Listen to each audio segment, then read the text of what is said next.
I was the perfect eldest daughter until my sister stole my fiancé.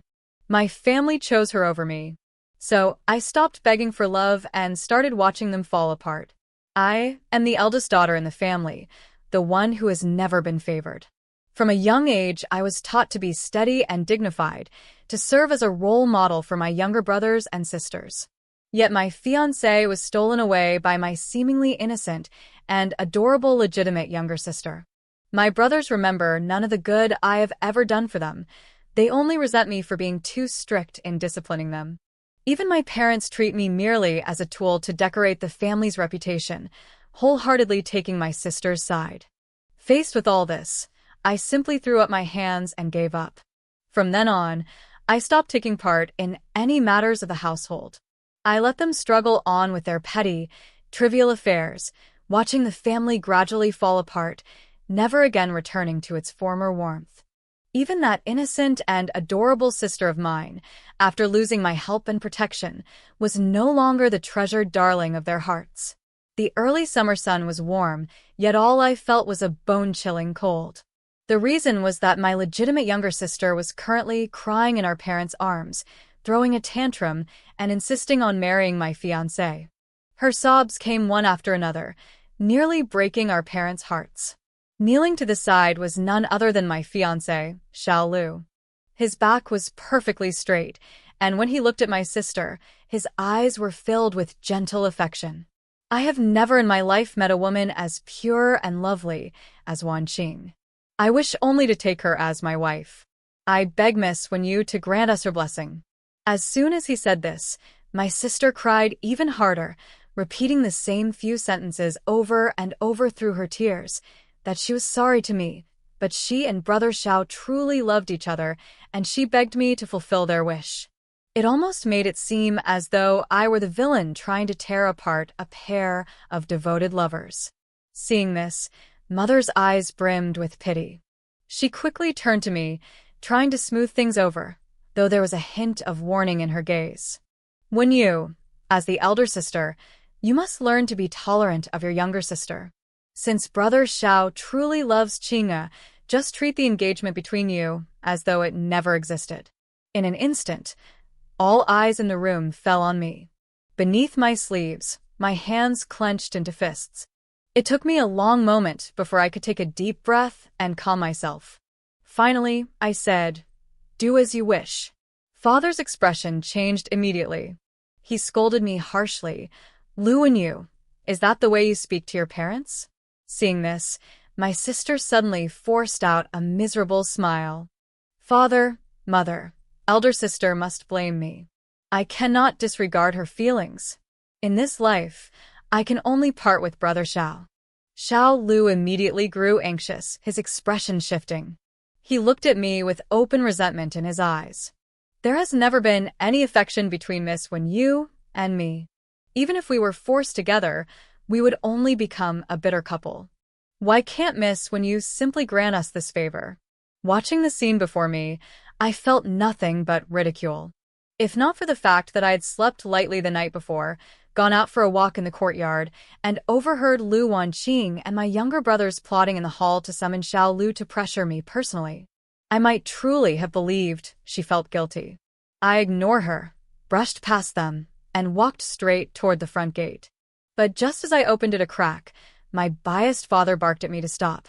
When I turned back, tears were already streaming down my face, and my voice had changed to a sob. "Since my sister has already gone behind my back and pledged herself to young Master Xiao, and everything that should have happened has already happened, you told me to give in, and I have. What more do you want from me?" I cried loudly, to the point it seemed I might wail myself into a faint. Mother sensed something was wrong and hurried over, pretending to soothe me and trying to make me be quiet. But before she could reach me, I leaned back and pushed the gate open with my shoulder. Outside stood several of the most influential young ladies of the capital, staring in stunned silence. Especially the one at the front, famous for loving gossip. I had sent them invitations early that morning, claiming that the lotus flowers in my courtyard had bloomed and inviting them to come admire them. And now, every bit of scandal from our household was laid bare right in front of them. Their eyes shone with barely concealed excitement. My sister, who had been crying pitifully moments ago, now truly looked as though she might faint. But I beat her to it. After giving the gathered young ladies a sorrowful, tragic smile, I turned and collapsed into the arms of my maid, Rong-er. In the past, I cared deeply about the reputation of the Grand Tutor's manor. No matter how much Liu Wanqing caused trouble, I always did everything I could to cover for her. But the speed at which I cleaned up after her could never keep up with the speed at which she created problems. This time, she thought she could simply act spoiled in our parents' arms and pressure me as usual, assuming I would swallow all the bitterness like before, bear every bad name myself, and protect the family's honor. She never imagined that this time I had finally come to my senses. This manor was already rotten beyond saving. One person alone could not fix it. If it was going to fall apart, then let everyone fall apart together. Before it rotted completely, I would remove myself from the mess. Very soon, the story of Liu Wanqing stealing her elder sister's fiancé spread throughout the capital. Especially because my words that day had been deliberately vague. I said only that everything that should have happened between her and Xiao Lu had already happened, without specifying exactly what that meant. Now, whenever Liu Wanqing went out to banquets, people looked at her with meaningful, ambiguous eyes. The other young ladies of the capital refused to sit near her, afraid of tarnishing their own reputations. After being humiliated outside, Liu Wanqing would return home and cry to Mother. Mother, furious, naturally summoned me to answer for it. At first, when people from her courtyard came to call me, I refused to go. Only when she used the rules of seniority and filial duty to pressure me did I finally put on a pitiful, haggard appearance and drag myself over. The moment I stepped inside and called out, "Mother," before I could even finish a sentence, I fainted straight to the floor. This frightened Mother instead, and she hurriedly asked Rong-er what had happened. I only felt Rong-er pinch my thigh hard, and then she began tearfully explaining. Ever since that incident, Miss has suffered a great shock and her health has been badly affected. These past few days she has been muddle-headed, speaking more nonsense than sense. In her dreams she keeps calling for Madam, but when she wakes and does not see you, she becomes despondent and collapses again. When she heard you summoned her today, she could hardly walk, yet she refused to call for a sedan chair and insisted on coming on foot to pay her respects. Her words were especially moving. By the time Rong-er finished saying that I had fainted from exhaustion just from walking here, Mother had nothing left to say. After a few concerned remarks, she told Rong-er to take me back. Somehow word of this incident leaked out, and afterward, whenever Liu Wanqing attended banquets, she was inevitably mocked and ridiculed. People said that she had harmed me so badly I was bedridden, yet I kept silent and hid it, while she ran about outside every day, only to come home and complain after being wronged. When this reached Father's ears, Liu Wanqing was finally confined to the house. Full of resentment, she came to settle accounts with me. The moment she arrived, her eyes were already red, and she rushed forward as if to kneel. I let her kneel. After a long while, with Rong-er supporting me, I shakily sat up. Then, as though losing my senses, I grabbed the medicine brazier by the bedside and flung it at her. Liu Wanqing couldn't dodge in time and was splashed with ashes. Before she could even cry out, I pointed at the jade pendant at her waist, my hands trembling.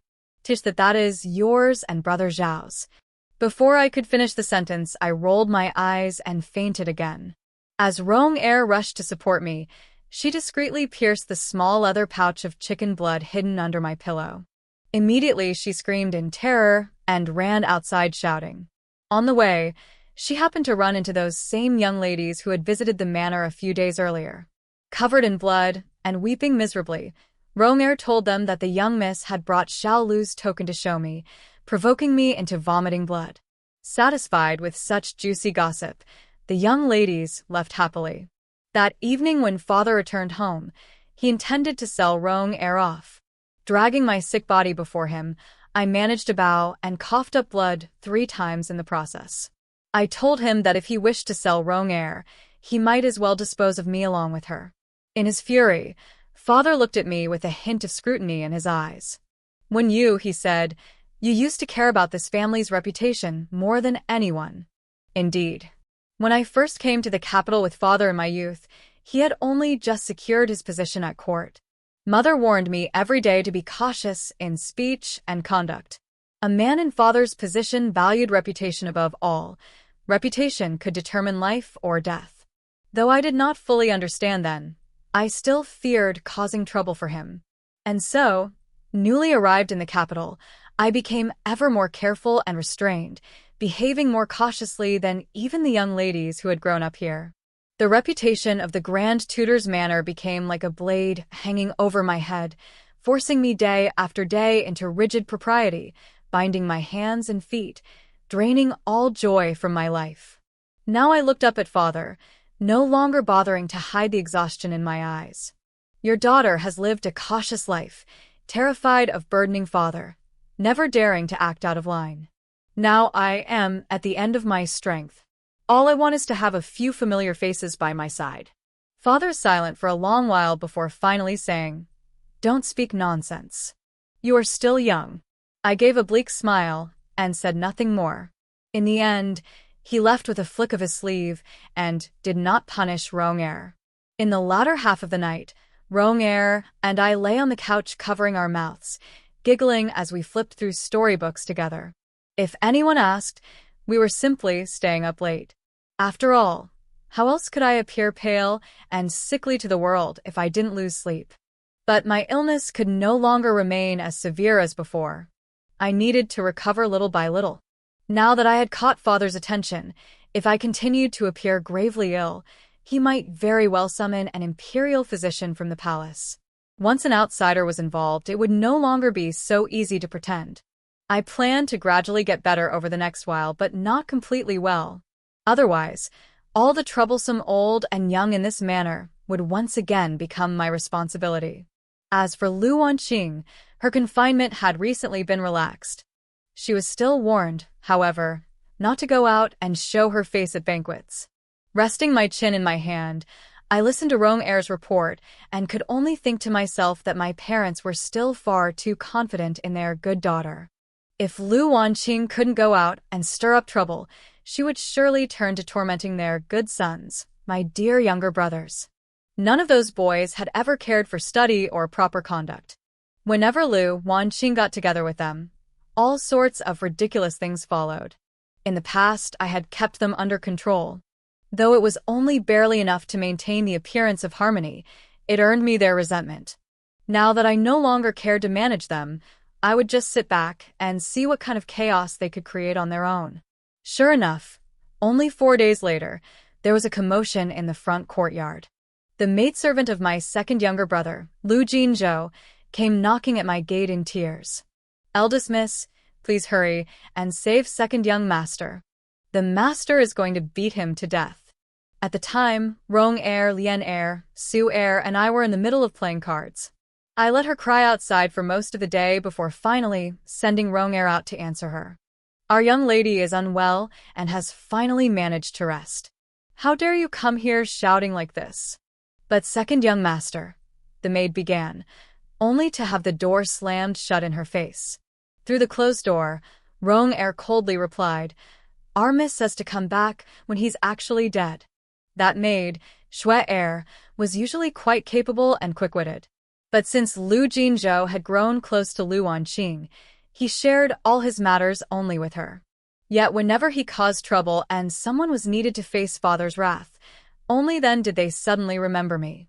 Sitting in my room, listening to the noise outside, I couldn't stop the cold sneer from forming on my lips.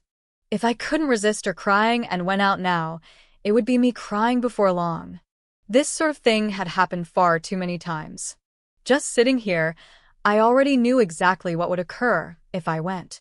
Father would be in a raging temper, yet unwilling to truly be harsh with his precious son. The entire room of women would stand there in silence, not daring to speak. The moment I arrived, Mother and my sister would push me forward like a savior toward father. Naturally, father would find the perfect outlet for his anger. At best, I would receive a slap, leaving my cheeks swollen for half a month and unable to appear in public. At worst, he would bring out the disciplinary whip and beat me until my skin split open, all because I had failed to educate my brother properly. Once father's fury was spent, when it came time to punish Liu Jinzhou, it would amount to nothing more than kneeling in the ancestral hall for a couple of days. At first, Liu Jinzhou would feel guilty over my injuries. But after Liu Wanqing secretly brought him food a few times in the ancestral hall and whispered in his ear that I complained behind his back about him being useless and dragging me down, he ended up resenting me even more. Elder sister manages the household in mother's place, so she has no choice but to take the blame for you. It's only natural that she feels bitter toward you for causing her trouble. With just a few casual words, Liu Wanqing twisted all my care for Liu Jinzhou into resentment. Then she would redden her eyes and look up at her much taller brother with concern. Second brother, you really scared me that day. I had already decided that if father was going to beat you, I would risk my life to shield you. I just never expected elder sister to get there first. I'm so useless. You won't blame me for that, will you? Of course not, Liu Jinzhou answered without hesitation. I'm not a fool. I can tell who truly cares about me. How could I ever blame you? Once it reached that point, the scene naturally turned into a picture of warm and loving siblings. At the time, I had stood behind the curtain listening. After a moment's thought, I handed the basket of pastries I had brought to Rong and quietly turned to leave. Thinking back on it now, however, I felt a strange sense of anticipation. Back then, Liu Wanqing had sworn so passionately that she would take Liu Jinzhou's punishment in his place. Only she never had the chance because I, the villain, always stepped in first. Now that I was no longer there to play the villain, I wondered whether she would truly live up to her vow and protect him at all costs. The answer, of course, was no. The next day, I slept until nearly noon, and the moment I opened my eyes I was greeted by Rong-er's eager face, bursting with gossip to share. She told me that Liu Jinzhou had nearly been beaten lame by father and was now lying half-dead in his own courtyard. Liu Wanqing hadn't fared much better. This whole disaster had been caused by her in the first place. Bored out of her mind, she had persuaded Liu Jinzhou to take her to a pleasure house. To make matters worse, they had acted so openly that someone recognized them. The son and daughter of the Grand Tutor frequenting such disreputable places in broad daylight became a scandal, and someone seized the opportunity to submit a severe impeachment against father.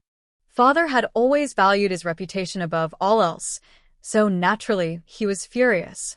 Still, he retained a shred of reason and questioned them both before resorting to family punishment. It was Liu Wanqing's first time facing father's anger directly. She was so frightened she lost her wits and kept pushing all the blame onto Liu Jinzhou. And so Liu Jinzhou was beaten nearly to death. According to my friends in the front courtyard, Rong-er said excitedly, her cheeks flushed and eyes shining with delight. The way second young master looked at the young miss at that moment was something no one will ever forget. I merely smiled at that and made no comment. That stubborn old man had beaten me for so many years. At last he had turned his authority on his beloved children instead. I wondered how much his heart would ache afterward.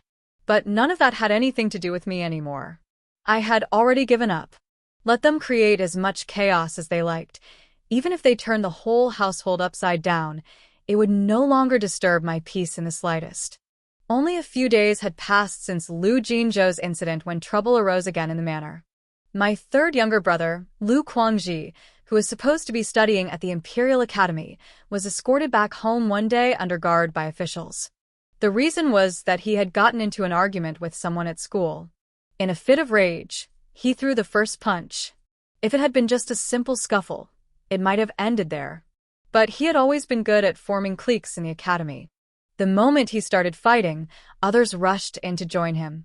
Dozens of students ganged up on one person and beat him so badly that he was left gravely injured and unconscious to this day.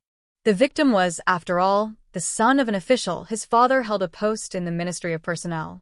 With a few connections pulled, orders were given to have Liu Quangji arrested and sent to prison.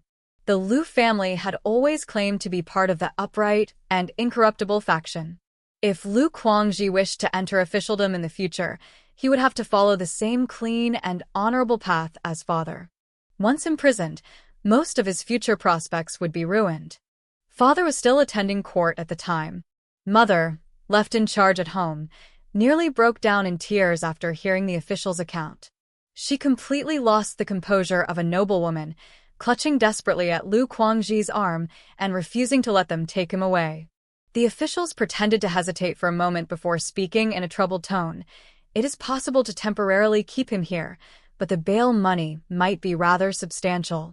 Afraid they would change their minds, Mother immediately ordered the steward to fetch money from the accounts. The steward returned quickly, but instead of the large chest of silver ingots that normally required 2 men to carry, he came back holding only a small box. Mother was furious and scolded him on the spot for incompetence. But when she took the account book from him, her face turned deathly pale. As it turned out, half a month earlier, after I fell ill, I had publicly handed the management of the household finances back to Mother. Rong and Lian had carried the account books all around the manor, making sure the matter was known far and wide. Naturally, Liu Wanqing soon learned of it. From that day on, she began clinging to Mother every single day. One moment she asked for money to buy new clothes, the next she wanted funds to compete with princesses and noble ladies for jewelry at auctions. Mother hadn't managed the household accounts for years and had no idea how thin the family's savings truly were. Out of indulgent love for Liu Wanqing, she granted every request. Until now, when Liu Wanqing was about to be taken to prison. The manor couldn't even scrape together enough silver to bail him out. All those coins had long since turned into the glittering ornaments adorning Liu Wanqing. Just after Liu Wanqing was taken away, Liu Wanqing appeared at the doorway, happily bouncing in. Wearing a jeweled hairpin she had won at the jewel pavilion auction for 500 taels of silver. She had no idea that her brother's entire future was about to be ruined over that very sum. She even proudly paraded around in front of Mother, clinging to her arm and asking coquettishly whether it looked pretty. Mother stared at the dazzling hairpin with reddened eyes. After asking the price, she grabbed Liu Wanqing and insisted on taking her to return it for the money. Naturally, Liu Wanqing refused outright, crying and shouting that when I had managed the accounts I used to withhold her clothing allowance, and now even Mother had become just as heartless. Mother, already burning with anger, pointed at her with a trembling hand. All those years you accused your elder sister of cheating you. Only now do I understand, it was never that she withheld anything. You are simply extravagant and wasteful, yet you blamed her for it. Come with me this instant and return that jewelry. Mother was firm, and normally Liu Wanqing would have given in. But she had already boasted that at the palace banquet 10 days later, she would outshine her rival Song Ruji and crush her beneath her feet. She had only just enjoyed the thrill of snatching a treasure from her enemy's hands. To return it now would be like having her face stepped on in humiliation. Liu Wanqing refused to go, and Mother refused to let her off. In the midst of their quarrel, Liu Wanqing suddenly let out a loud wail and rushed toward the pond, shouting that if she were forced to return the hairpin, she might as well die. She was eventually stopped by Mother's maids, but Mother had lost all strength to continue arguing. She slumped there in despair, thinking of the son and daughter she had cherished like her own heart, her expression utterly lost. Afraid that mere retelling wouldn't be vivid enough, Rong even dragged Lian along to act out the whole scene several times for me. But when she saw she still couldn't make me laugh, the excitement faded from her eyes. She looked at me carefully and said, "If Miss doesn't like hearing about these things, I won't talk about them anymore." "It's fine," I replied, leaning against the table and idly propping my head with a fan. "I need to know what happens in the front courtyard, so I can be prepared. They're still my family, after all. Not laughing at them is my way of preserving the last bit of good karma I have left. I'm just holding back my laughter, so the Buddha will forgive me." In the end, Liu Wanqing was not sent to prison. Father's friends at court pulled strings on his behalf, and he was released after only 2 hours. But Father now owed a massive favor. On top of that, The other official was furious that his son had been beaten, and yet father hadn't even been willing to pay 500 taels as compensation. He felt deeply insulted and now bore a grudge against father. From now on, it would be difficult for father to maintain the neutral standing he once enjoyed. When Liu Wanqing finally realized the seriousness of the matter and understood what a huge disaster she had caused, her face went pale with fear. She hurriedly sent a maid out and managed to return the hairpin just before father and Liu Quangji came home. That night when she appeared before them, she was dressed in plain, unadorned clothes. Her usually lively face was completely bare of makeup, only her red, tear-filled eyes standing out. The moment she saw father, she knelt down, pressing her forehead to the cold floor. In a pitiful voice she said, "Wanqing knows she has made a grave mistake and nearly ruined brother's future. From now on I will wear plain clothes and no ornaments, so I may always remember today's fault and atone to father and brother." After such a display, much of father's anger faded. At least Liu Wanqing hadn't been completely beyond saving. But Liu Quangji's expression remained dark. He was still seething over almost being imprisoned, and he responded to her apology with nothing more than a cold flick of his sleeve. Liu Wanqing had narrowly escaped disaster, but for the next half-year she would receive no monthly allowance. To her, however, that wasn't much of a problem. If she had no money, Xiao Lu certainly did. All she needed to do was make up a few stories about being mistreated at home, dab at her tears with a handkerchief, and cry softly to him. Xiao Lu would empty out his entire family fortune if necessary, just to make sure his dear Wanqing could continue wearing fine silks, sleeping on embroidered bedding, eating delicacies, and remaining the pure, carefree girl of his dreams. As for what the old madam of Xiao Lu's household thought about Liu Wanqing spending his money so freely before even marrying into the family, I had no way of knowing. But that was all a matter for later. That very night, Wang Mama from Mother's courtyard came knocking at my gate, saying that Mother's headaches had flared up, she couldn't sleep, and wished to see me. I immediately called out loudly for Rong Er to invite Wang Mama in. After shouting that short sentence, I coughed 5 times and spat blood twice. When Wang Mama opened the door, she saw me leaning weakly against the frame in a thin robe, coughing up blood. The plain handkerchief in my hand was already more than half stained red, droplets of blood dripping from its corner. She opened her mouth but couldn't find any words. In the end, she left in embarrassment. I didn't go to see Mother, but Mother began to worry about me instead. The next day, she sent over a large amount of tonics and came in person with a whole procession of servants. She wanted to see me, but I was unconscious and unwilling to meet her. Used to the extravagant treasures in Liu Wanqing's courtyard, Mother looked around my simple residence, with nothing more than a large lotus pond, and said angrily, "Why is Wenyu's courtyard furnished so plainly? Have you crafty servants been bullying my daughter while she's ill?" The maids, Lian Rong Su, osmanthus cake, donkey meat sandwich, and mapo tofu, immediately knelt in a row, crying injustice and explaining that the arrangement of the courtyard had been my own choice. Knowing that Rong Er was the closest to me, Mother ordered her to speak. Rong Er wiped her tears, took a deep breath, and began in a sorrowful tone. All these years, Mrs. managed the household accounts and knew how meager the savings were. Often the monthly funds didn't even balance.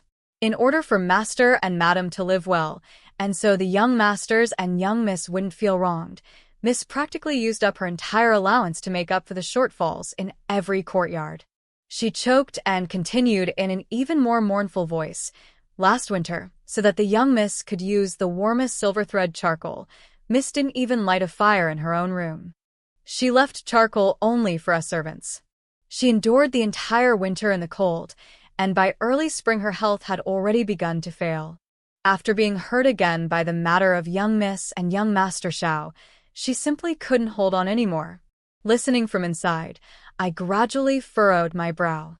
She was exaggerating far too much. I was almost starting to feel sorry for myself. The truth was, I was quite resistant to cold, and winters in the capital weren't unbearably harsh. Going without charcoal hadn't been a big deal. But mother looked as though she had been struck by lightning, staggering back 3 steps as tears streamed down her face. How could this be, my child? Seeing that mother was in no state to remain, Wang Mama dismissed the entire lineup of maids and helped mother leave. As soon as they stepped out, the courtyard gate was firmly shut behind them. I pushed aside the blankets and sat up in bed, giving each of the girls a triumphant high five. Perhaps out of overwhelming guilt, mother hadn't come to see me much since then. She had Wang Mama summon a few doctors to check on me, and they simply advised rest and recuperation. Gradually, she stopped worrying so much. As the season edged into the sweltering summer, the manor demanded more of her attention. There were the monthly ice deliveries and the 2 new sets of summer clothing the household members needed each year, both major expenses. This time, Liu Wanqing was thoughtful. She willingly pawned the hairpins and bracelets in her room to raise silver to help cover household costs. This act helped her regain mother's favor. However, whenever Liu Wanqing went out, she inevitably faced a few jibes from other noble girls, especially her rival, who constantly scrutinized her. Liu Wanqing, unwilling to show weakness, made sure her embarrassment was apparent to everyone. When she returned home, she had to dress plainly, like a recent widow, and behave humbly before her parents and brothers, trying to ingratiate herself. Her parents were reasonable, and Liu Guangji generally treated Liu Wanqing with some care. But since the previous incident, he no longer had a pleasant expression for her. Liu Wanqing was frustrated and had nowhere to vent. At the same time, Liu Jinzhou had recovered from his injuries and was well enough to move about. This gave Liu Wanqing a fresh opportunity for scheming. Her current rival, Song Ruji, had once been her close friend. In the past, Song Ruji treated Liu Wanqing with complete sincerity, but only because she secretly admired Liu Wanqing's elder brother, Liu Jinzhou. Liu Wanqing had agreed to act as a go-between for the two, facilitating their relationship. Yet she worried that once Song Ruji had achieved her goal, she would no longer fawn over Liu Wanqing day after day. To have the daughter of the Minister of Revenue constantly seeking her favor was a rare honor for the small daughter of a Grand Tutor to flaunt outside her home. At that time, Song Ruji's obsession with Liu Jinzhou ran deep. Though she endured Liu Wanqing's excessive demands day after day, she bit her tongue and endured. Until Liu Wanqing intercepted the envelope Song Ruji had entrusted to her for Liu Jinzhou at a banquet, reading it aloud from behind an artificial rock while teasing her maid. Song Ruji, anxiously having left the banquet, heard everything. She realized then that she had been played by Liu Wanqing. Being a highborn girl, to be mocked in such a way naturally filled her with hatred toward Liu Wanqing. From then on, Song Ruji acted against Liu Wanqing at every turn, gathering other noble girls in the capital to ostracize her. Though Liu Wanqing had a few loyal followers, they were no match for Song Ruji's determination to crush her. Whenever she returned home in tears, she would shout in the courtyard, "She doesn't even see what she is. How could she possibly deserve my second brother? She's a toad trying to eat swan meat, and yet she dares blame me." At the time, Liu Jinzhou would protect her.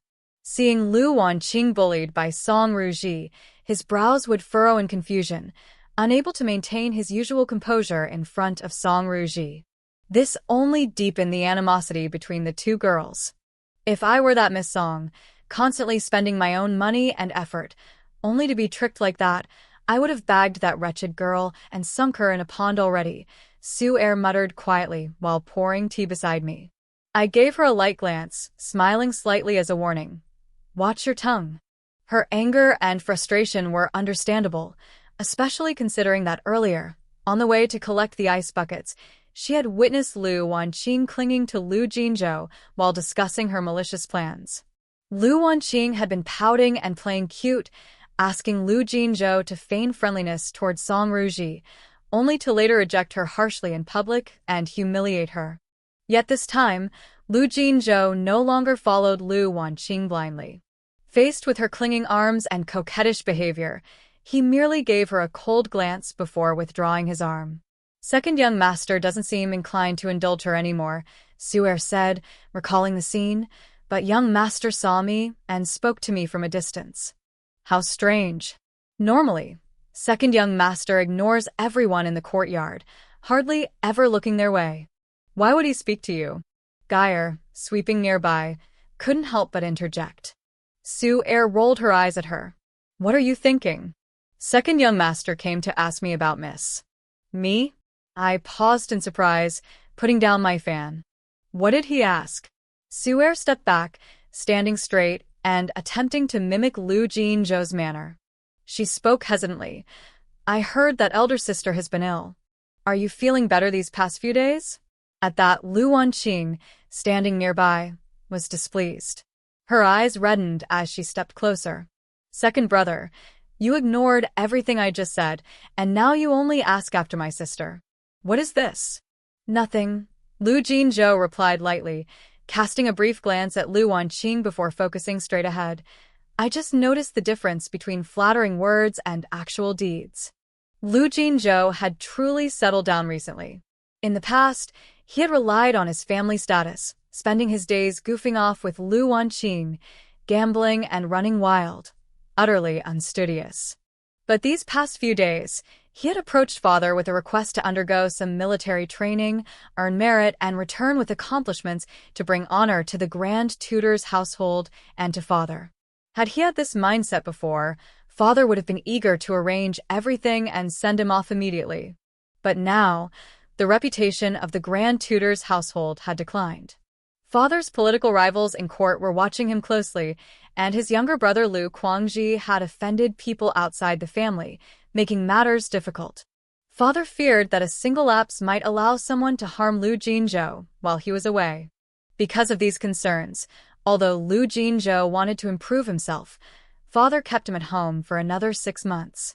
After all, even a well-born son sent to the military must start at the bottom. If someone intended to target him, though he might not lose his life, losing a limb or hand and being crippled for life was not uncommon. Liu Jinzhou was quite disappointed.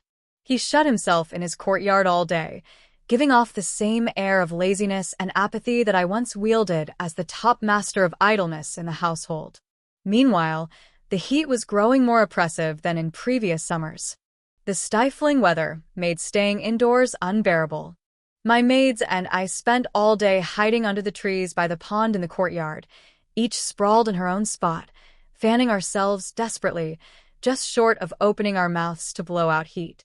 I heard Huangzhou is suffering from a drought. The ponds that usually grow lotus roots are all dry, and the ground has cracked by more than 3 inches, Su'er said gloomily, leaning on the railing of the pavilion and recounting what she had seen in the household today. Even here in the capital, it's unbearably hot. I heard that most of the well water used to preserve the ice buckets has dried up, and the price of ice has skyrocketed. I'm afraid we won't be able to supply every courtyard in the household, Rong'er said, wiping sweat from her wrist, her expression anxious. Wasn't it said that Wanqing pawned some of her jewelry to cover household expenses? Shouldn't that have filled the holes in the accounts? Why does it still sound so tight? I asked, pausing mid-motion with my fan half raised, astonished. Rong'er looked at me silently, unwilling to explain further. Su'er, however, seemed confused and pouted, earnestly trying to clarify. Miss pawned all the jewelry with clever craftsmanship. Most of it couldn't be redeemed for its original value. The silver she brought back was barely half of what she had spent buying it.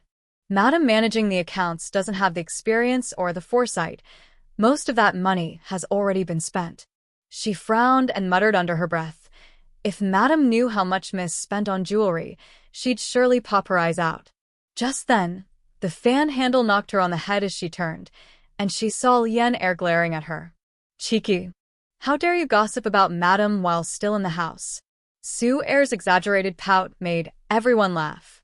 I couldn't resist pinching her cheek and popping a lotus seed pastry into her mouth. Be patient, I said with a smile. The clay work will be done soon. Now that I don't have to manage the accounts, we're effectively rich. Leave the household troubles to the others. Life continued in this way, the sun growing more punishing each day. Prices in the capital skyrocketed. Mother constantly managed the accounts, worn down and anxious. The ice buckets in several courtyards were gradually exhausted, with only the ones in father's study still supplied.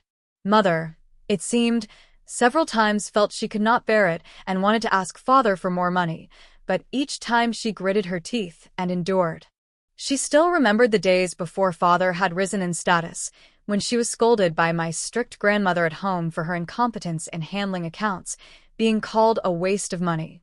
Father, dutifully beside grandmother, also scolded her harshly. Back then, mother had tears in her eyes when grandmother struck her with a broomstick, knocking her to the ground. Out of the corner of her eye, she saw me standing there, bewildered, and her eyes burned with humiliation. Though grandmother had long passed away, mother never forgot that shame. Even when facing father now, she still found it difficult to voice such complaints. But the heat would not ease for her just because of her sympathy for the woman tormented by a few thin account books. After Liu Wanqing had pawned a few pieces of jewelry, mother questioned her again, and Liu Wanqing continued crying about her poverty. Eventually mother, exhausted and out of options, knocked on my courtyard door again. This time, I welcomed her promptly. Green Row had just opened the door when I approached, holding a simple box of jewelry, offering it with all my care. Mother did not immediately reach for it, instead letting her gaze sweep over my shabby courtyard, her expression showing some guilt. Then her eyes fell on the jewelry box I held, already worn at the corners. She remained silent for a long moment before lifting her stiff arm to take it with her own hands. Wang Mama moved to assist, but mother waved her aside. Before leaving, mother looked at me. Her eyes were full of emotion, and a single tear rolled down from her wrinkled eye. She sighed deeply, as if trying to release the pent-up tension in her chest, but instead only seemed more sorrowful. She recognized the jewelry inside. All designs from 20 years ago, items she had once worn herself. When I had moved from remote Qingzhou to the capital with my parents, the other girls wore jewelry and embroidered gowns, bright and showy, like a cluster of celestial maidens. I, in plain clothing, had been out of place. Though careful and cautious, I had been a young girl who liked beauty, and I would return home with red-rimmed eyes from frustration. Mother, seeing this, gave me her old jewelry and comforted me, saying the agate and jade beads were real and would last until my wedding. As father's career progressed and the household finances improved, we still wore simple clothing, as he relied solely on his integrity to ascend to the Grand Tutor position. Maintaining such a clean reputation required modesty and avoidance of ostentation. I learned then that the more modest we appeared, the more people praised father's integrity, keeping him safe. Over time, this became my habit. Even though mother and my younger sister now had jewelry worthy of highborn women in the capital, I still disliked dressing up. To them, my sister was charming and presentable, while I appeared dull. The jewelry on my dressing table now remained the same pieces mother had given me long ago, simple in design, but genuine in material. A whole box pawned actually brought in more silver than what Liu Wanqing had gotten from selling her recent purchases. The next morning, as soon as Lianer opened the gate, she saw 2 large ice buckets at my courtyard entrance. The servant delivering them wiped his brow and smiled at Lianer. Madam says, from now on, the supply for master and miss will never run out. I smiled, not yet calling for him to take them back, when a commotion arose in the front hall. Rong Er inquired and discovered that Liu Wanqing was pulling along Liu Huaiguang, who hadn't returned home for months, crying and complaining. Liu Huaiguang was the eldest son of the family, born a year after me. By age, he should have been close to me. But our circumstances at home were completely different. Our parents had poured all their hopes into him, preparing him to inherit the family business, study, and take office to elevate the family status.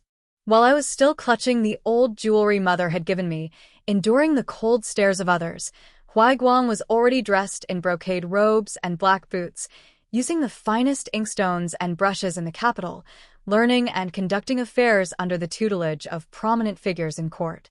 Even earlier, when our family was still in Qingzhou and life was frugal, I would roll up my sleeves and pant legs to join my cousins in the lotus ponds, picking lotus fibers to grind into ink paste, a delicate task that required hours of careful work at home afterward. The reward, however, was generous. The 2 boxes produced each year could be sold to noble families in the capital, and the earnings were enough to supply the household with rice and flour for half a year. Yet sometimes, when I returned home with half my clothes wet and carrying lotus roots, I would run into Huaiguang studying in the courtyard. He would glance at my mud-speckled ankles with a hint of disdain, making me feel self-conscious, shifting my heels slightly as I backed away. Though he was my younger brother and barely younger than me, he had only been close to me in early childhood. Ever since he began reading and studying seriously, he spoke less to me and always seemed embarrassed by me. At that time, the family had no such influence, and I had fewer siblings. Mother treated me kindly, holding me in her arms on summer nights, soothing my back and saying, "Huaiguang is a boy, different from you and us. He must study and serve in office to support the family.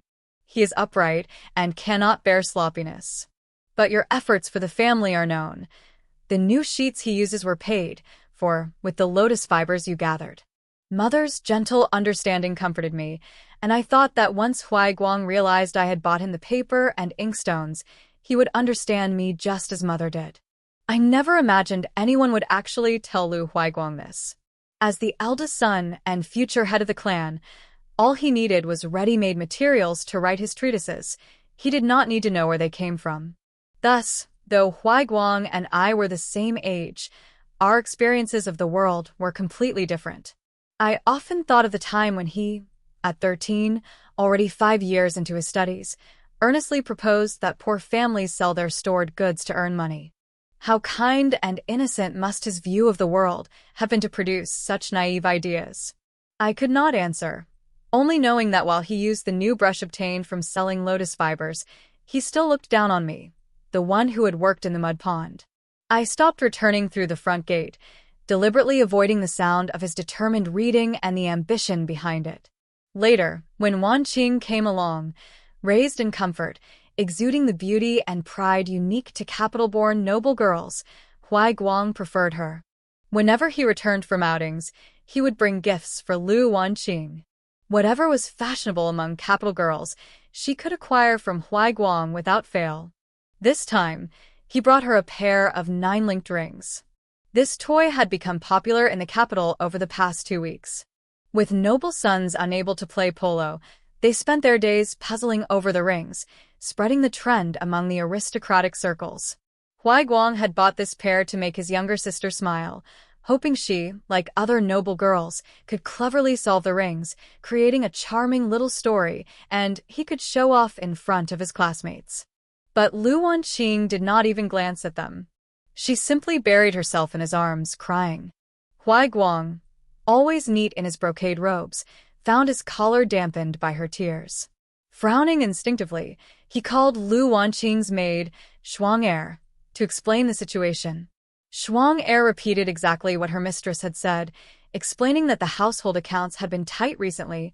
Liu Wanqing had pawned her jewelry to supplement the household, and Mother had stopped her ice bucket supply, sending the ice to my courtyard instead. She made no mention of why the household accounts were tight or why, in Mother's eyes, I needed the ice bucket. "It's just a small matter. There's no need to be so upset. Come, see the gift Big Brother brought you," Huaiguang said, thinking Liu Wanqing was angry only because Mother had stopped her ice supply. He still wanted to display his gift to her. Seeing that Huaiguang had no intention of defending her, Liu Wanqing pouted and swallowed her irritation, forcing herself to play with him briefly. Her mind, however, was not in solving the rings. She claimed she would send someone later to return the solved rings to Huaiguang's courtyard, and left with Shuang-er. Huaiguang was slightly dissatisfied with her excuse, but let her go. It was said that Liu Wanqing smiled as she said goodbye to him, but once she turned her back, a hint of vexation lingered in her posture. At the courtyard gate, I overheard all this commotion and shared a knowing smile with the servant who had delivered the ice buckets. "This won't end well. Please tell Mother that I don't need them. My younger sister is strong and active. Send the 2 ice buckets to the west courtyard instead." Mother wanted to use the ice buckets to soothe her guilt, but I refused to go along. The servant delivering the buckets, coming from mother's courtyard, had already shown discomfort when overhearing Liu Wanqing complaining to Huai Guang. Hearing my refusal, he forgot to offer the usual deference and hurriedly took the buckets back after finishing his bows. Rong-er and the others turned to close the gate and return to the courtyard when a voice called from behind, "Eldest sister." It was Liu Jinzhou. When I turned around, he was already in front of me. The one who usually avoided meeting my eyes now lowered his head, arms properly at his sides, bowing politely. I glared at him for a long while, noticing his arm trembling from fatigue, yet he made no move to steady himself. Liu Jinzhou stubbornly kept at it, and after a while, I finally released the handkerchief I had been clutching to cover my lips, coughing a few times, and said in a low voice, "I'm not well, so I won't provoke you, second brother." With that, I returned to the courtyard. Rong-er and Lian-er hurriedly closed the door together and carefully locked it. I still remember the time Liu Wanqing was plotting to call Xiao Lu to break off the engagement and remarry her, and the loudest supporter of that plan had been Liu Jinzhou. During these lazy, wasted days, it was one thing not to see him personally. I could tolerate the commotion with a calm heart. But now that I saw him in person, my blood boiled and my hands itched. I could not resist the urge to slap him across the face. Over the years, my mother had refused to manage household affairs, leaving me in charge year after year. Now, at 17, I was fully grown. The marriage with Xiao Lu should have been arranged this year. The Xiao family was wealthy and respectable, which would have given me, a girl who had been worn down by life, a measure of dignity. But my younger siblings had sabotaged it with their own hands, in the most humiliating way possible. They were not ignorant children. They understood perfectly well what awaited a girl my age whose engagement had been broken. Yet they acted purely on their resentment, completely disregarding all the care and affection I had given them over the years. I harbored a deep resentment toward Liu Jinzhou. Just as he had once wished not to see me, I wished not to see him. Liu Jinzhou realized this and shouted over the high courtyard wall, a note of awkward anxiety in his voice. "Eldest sister, I've been diligently following your past instructions to study. Now, there are parts one don't understand in my books. Could you, as before, help me make sense of them?" I felt my anger flare. My steps toward the house halted, and I moved a few paces to the corner of the wall, retrieving a blue-gray brick to weigh in my hand, estimating Liu Jinzhou's position over the high courtyard wall. Beside me, Leroux and Huisha quickly grabbed my arms from either side to stop me. Under their pleading expressions, I finally released the brick, covering my mouth with my hand while faking a harsh cough. Rong-er immediately cried out at the courtyard, "Miss, why are you coughing blood again?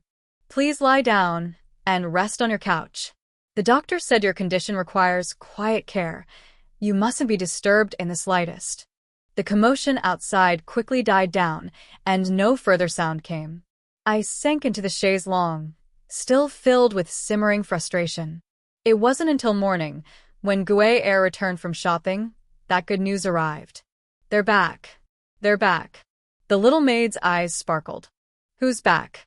Su-er asked, leaning over. "Second young Master Xiao has returned, and he sent a message from young Master Xiao for you, miss." The two little maids squealed with excitement, their faces flushed with embarrassment. The reason was obvious. Second young Master Xiao, Xiaozong, was one of the most admired and dashing young men in the capital. His appearance alone made him the dream of many young women.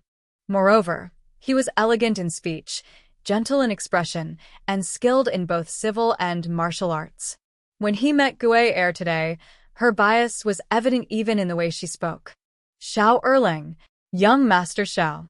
I couldn't help but laugh, thinking how unlucky Xiao Qingye must be. Having such an outstanding younger brother, no wonder he complained every year about missed opportunities and thwarted marriages. He often joked that the girls he met were all scheming, aiming only to marry his brother. Though playful in tone, Xiao Qingye himself was impressive, a handsome and capable man. Years ago, he had inherited the Xiao family business, traveling between the capital and the northwest with the family trade caravans, completing major deals along the way. Though a merchant, The Xiao family was now among the wealthiest in the capital. Xiao Qingye spent little time at home, rarely more than 2 months a year. By the time a matchmaker brought a girl for him to meet, he was already heading back to the northwest with camels and goods. By the time he returned, the girl was already married to someone else. He didn't mind, often joking that heaven wants me to earn more money, fewer wives, fewer expenses. The little maids whispered about his stinginess, but I, having sent the ink paste to the west for sale, knew that the silver return to me was substantial. He had people tell me that the rulers of Western states were astonished by the quality of my lotus fiber ink paste, even reserving it for royal use in smaller kingdoms. It took about 200 days of labor to produce just 2 boxes, ensuring superior quality. My household had many helpers, and the girls and I carefully harvested and ground the lotus fibers each year.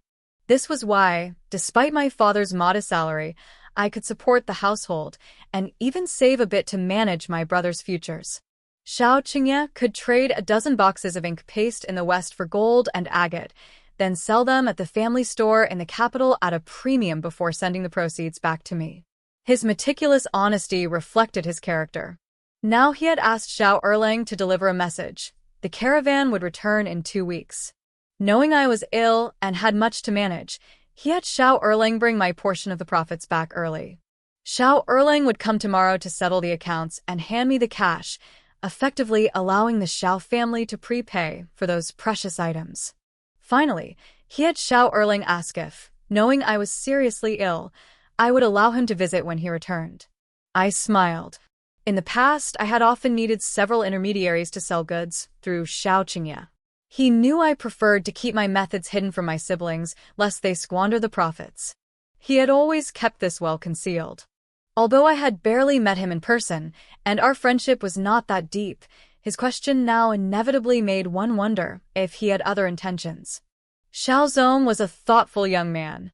Knowing that the Xiao family officially had no contact with me, and that showing up at my home unannounced would be inappropriate, he first had a messenger deliver an invitation, arranging for us to meet at a restaurant owned by the Xiao family. After all, he was bringing money for me, and I ought to show some courtesy. Unfortunately, I could not leave the house now. Dozens of eyes in the mansion were constantly on me, just waiting for me to move a step, so they could dump all the household mess back onto my shoulders. I sent a reply through Gui Air, saying that I had heard there were many useful medicinal herbs in the western regions and hoped to obtain some at a reasonable price to help nourish my health. That same afternoon, Xiao Zong arrived with the gifts. I went out to greet him, passing by the pond, where I ran into Liu Wanqing arguing with my mother.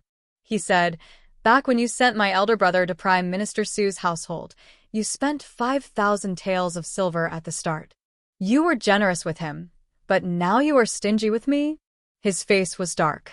Seeing my mother remain silent only made him angrier. He stepped closer, speaking harshly. "I've heard even second brother, so reckless and irresponsible, had arrangements made for him. He'll leave home in half a year. Mother says there's no money, but then where did that money come from?" I felt a pang of sympathy for her. I already knew about Liu Jinzhou's situation, all arranged personally by father. Mother truly didn't have that capability. Now, she could only look at Liu Wanqing in silence, tears streaming down her face, her expression heavy with fatigue.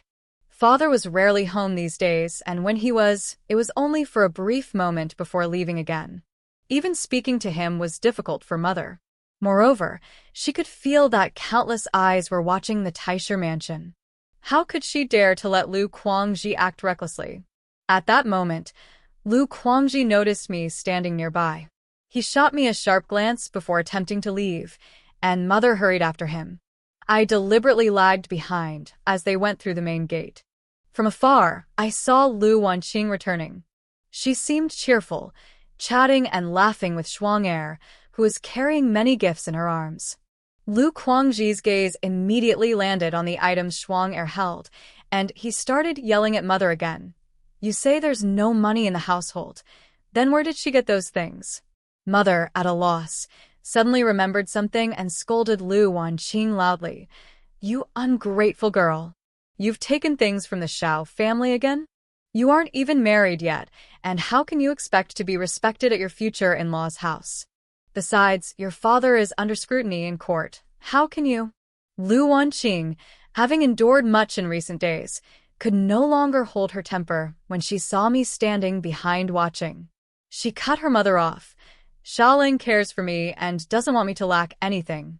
In the future, the entire Xiao family belongs to him. What business is it of theirs what I use?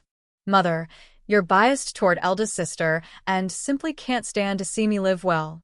My child, I just worry that you might be looked down upon in the future, Mother said, tears welling in her eyes. Looked down upon? Xiaoling only gives me the best in the capital. What's inferior? It's eldest sister who got a broken flute after years of engagement. That's what's inferior. Liu Wanqing shot a glance at me. I kept my head turned, pretending to be ill. My inaction only emboldened her further. Back when Xiao Lu and I were first betrothed, he had also spoken of admiring my character and had personally crafted a bamboo flute to show his intentions. Later, he confessed that people like me always seemed distant to him until Liu Wanqing's lively charm drew him closer, clarifying his heart. Liu Wanqing never forgot the flute Xiao Lu made for me. She considered it evidence that the Xiao family had undervalued her.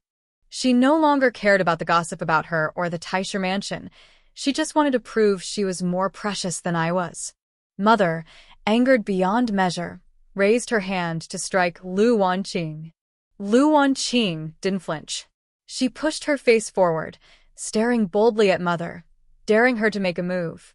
It was Xiao Lu's obsession that gave her courage. Mother's hand froze midair.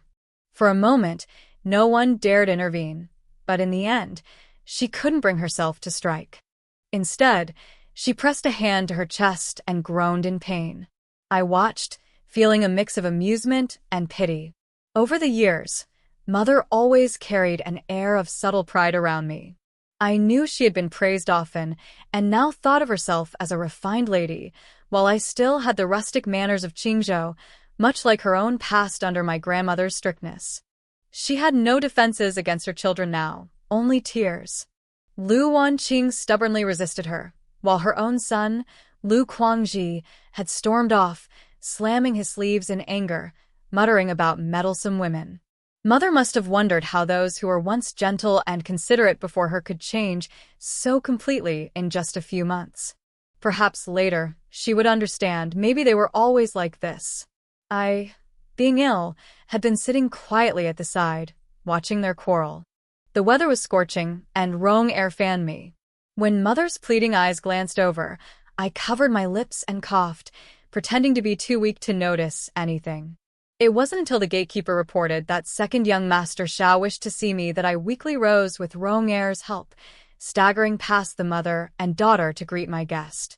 Xiao Zong had been waiting at the gate, flanked by 2 Xiao family servants, each carrying 2 silk-wrapped boxes. He himself was dressed in brocade, holding a black sandalwood fan, tall and elegant.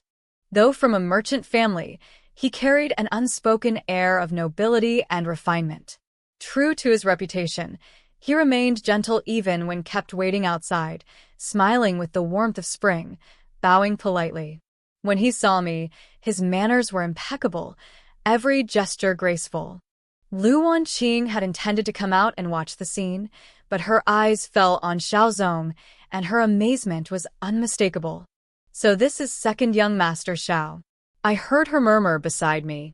What a pity he's from a merchant family. I was speechless. Rong Er and Lian Er looked equally dumbfounded. They quickly escorted Xiaozong into the reception hall.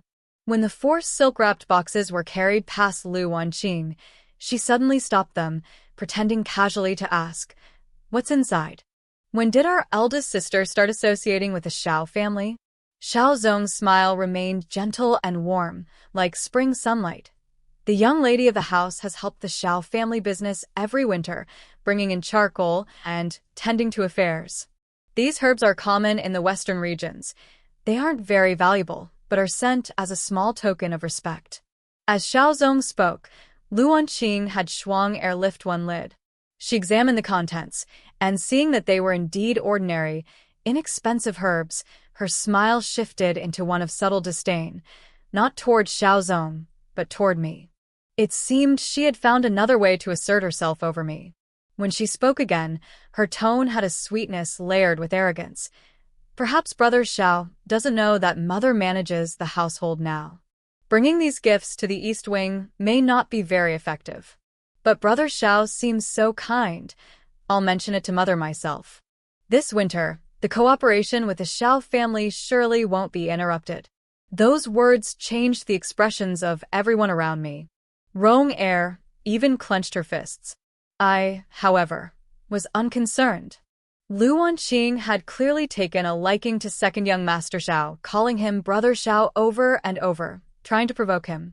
She had yet to realize that she still relied on another Brother Xiao from the Xiao family for support. Xiaozong's smile didn't waver, but his black onyx eyes cooled slightly, and his words became more perfunctory. Oh, is that so? Then I shall send someone to pay respects to the honorable lady of the house another day. As Xiaozong followed me into the reception hall, Liu Wanqing continued behind us. I quietly advised her to leave. Instead, she acted coquettishly. Eldest sister is unwell, and Wanqing wants to hear how you converse with Brother Xiao so she can learn to help Mother in the future. I smiled gently and asked, Do you still remember why I am unwell? Her playful smile faltered. Glancing at the composed Xiaozong beside her, she finally, reluctantly, left. Please convey my greetings to the elder madam and the eldest young master at home, I said with a smile, instructing the servants to prepare tea. He had witnessed such a household drama on his first visit, yet he didn't speak much, efficiently having his attendants present the items for my inspection before departing. I heard that, on his way out, he coincidentally ran into Liu Wanqing, who clung to second young Master Xiao, subtly trying to gauge his feelings toward me. Xiaozong cleverly brushed her off, and she added yet another grievance against me in her mind. Back in the courtyard, I peeled back the layer of herbs covering the boxes and found them filled with silver ingots. Rong Er was dumbfounded. Miss, how did you manage to sell so much this time? It's because Elder Xiao gave us favorable terms. He's a shrewd businessman, he counts carefully. When he returns, he'll certainly have some request from the Taisher mansion, I said. Together with my maids, we pried up the floor tiles of the vegetable cellar and secured the silver earned from selling the seal paste. I dusted off my hands, smudged with clay, feeling quietly satisfied. Who cares? With this silver, when we eventually leave the Taisher mansion, we can still live comfortably. Rong Er smiled too, looking forward to the days ahead. I knew Xiao Qingyi had intentions, but I didn't expect that, half a month later, he would send a matchmaker directly to propose. Liu Wanqing heard the news first. Upon confirming it was Xiaoda, not Xiao Er, she clapped her hands with delight. In her mind, a match between an older unmarried girl like me and a merchant son was fitting. But when she saw that the bearers sent by the Xiao family wore silk, her expression changed. Perhaps recalling that ethereal second young Master Xiao, she felt dissatisfied and shot me a sharp, sour glance. I really envy eldest sister. She doesn't even leave the house, and merchants already come to propose marriage to her, she said, her tone dripping with jealousy. Before I could reply, Liu Jinzhou, who had rushed over, scolded her first. Liu Wanqing, before criticizing others, don't forget how your own marriage came about. With that, he ignored the brief expression of satisfaction on Liu Wanqing's face, turned respectfully to me and said, Eldest sister, I hope you are well. I pressed my handkerchief to my face, pretending to be wounded by Liu Wanqing's words, ignoring him. Liu Wanqing, stung by Liu Jinzhou's remark, was ready to speak again, but Mother arrived. She immediately shook Mother's arm, complaining that even merchants in the city were coming to propose to eldest sister. Mother, without even glancing at the matchmaker sent by the Xiao family, firmly refused, citing my ill health and insisting I remain at home for another 2 years.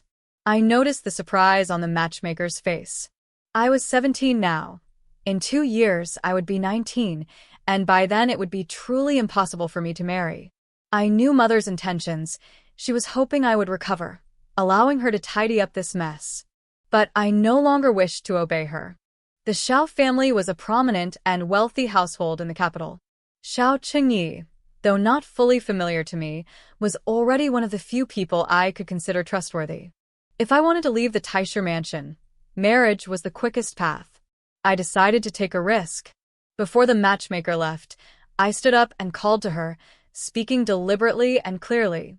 Please convey to elder young Master Xiao that Liu Wenyu consents to this marriage. Wenyu, are you mad?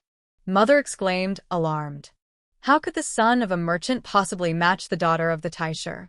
And you've gone behind my back to promise this marriage. How can you claim to understand propriety and etiquette? Mother, I looked at her, sorrow and anguish in my eyes. I was supposed to marry into the Xiao family this year, to become a member of their household. Yet I was abandoned before even entering. Even as the daughter of the Taisher, my reputation is ruined. Day after day, I remain in this mansion, seeing the same surroundings, recalling that heart-crushing day, wishing I could die from shame and rage immediately. I stared at her, pounding my hand against my chest, every word dripping with grief and bloodied emotion, crying out sharply, Mother. Mother seemed stunned by my words. After a long moment, she averted her eyes, somewhat ashamed. Liu Wanqing was about to speak, but Liu Jinzhou glared at her, silencing her. After a while, Mother spoke to the matchmaker in a measured voice. This is all so sudden. I need to consult with my family. Please return for now, and come again another day. Having said this, she looked exhausted.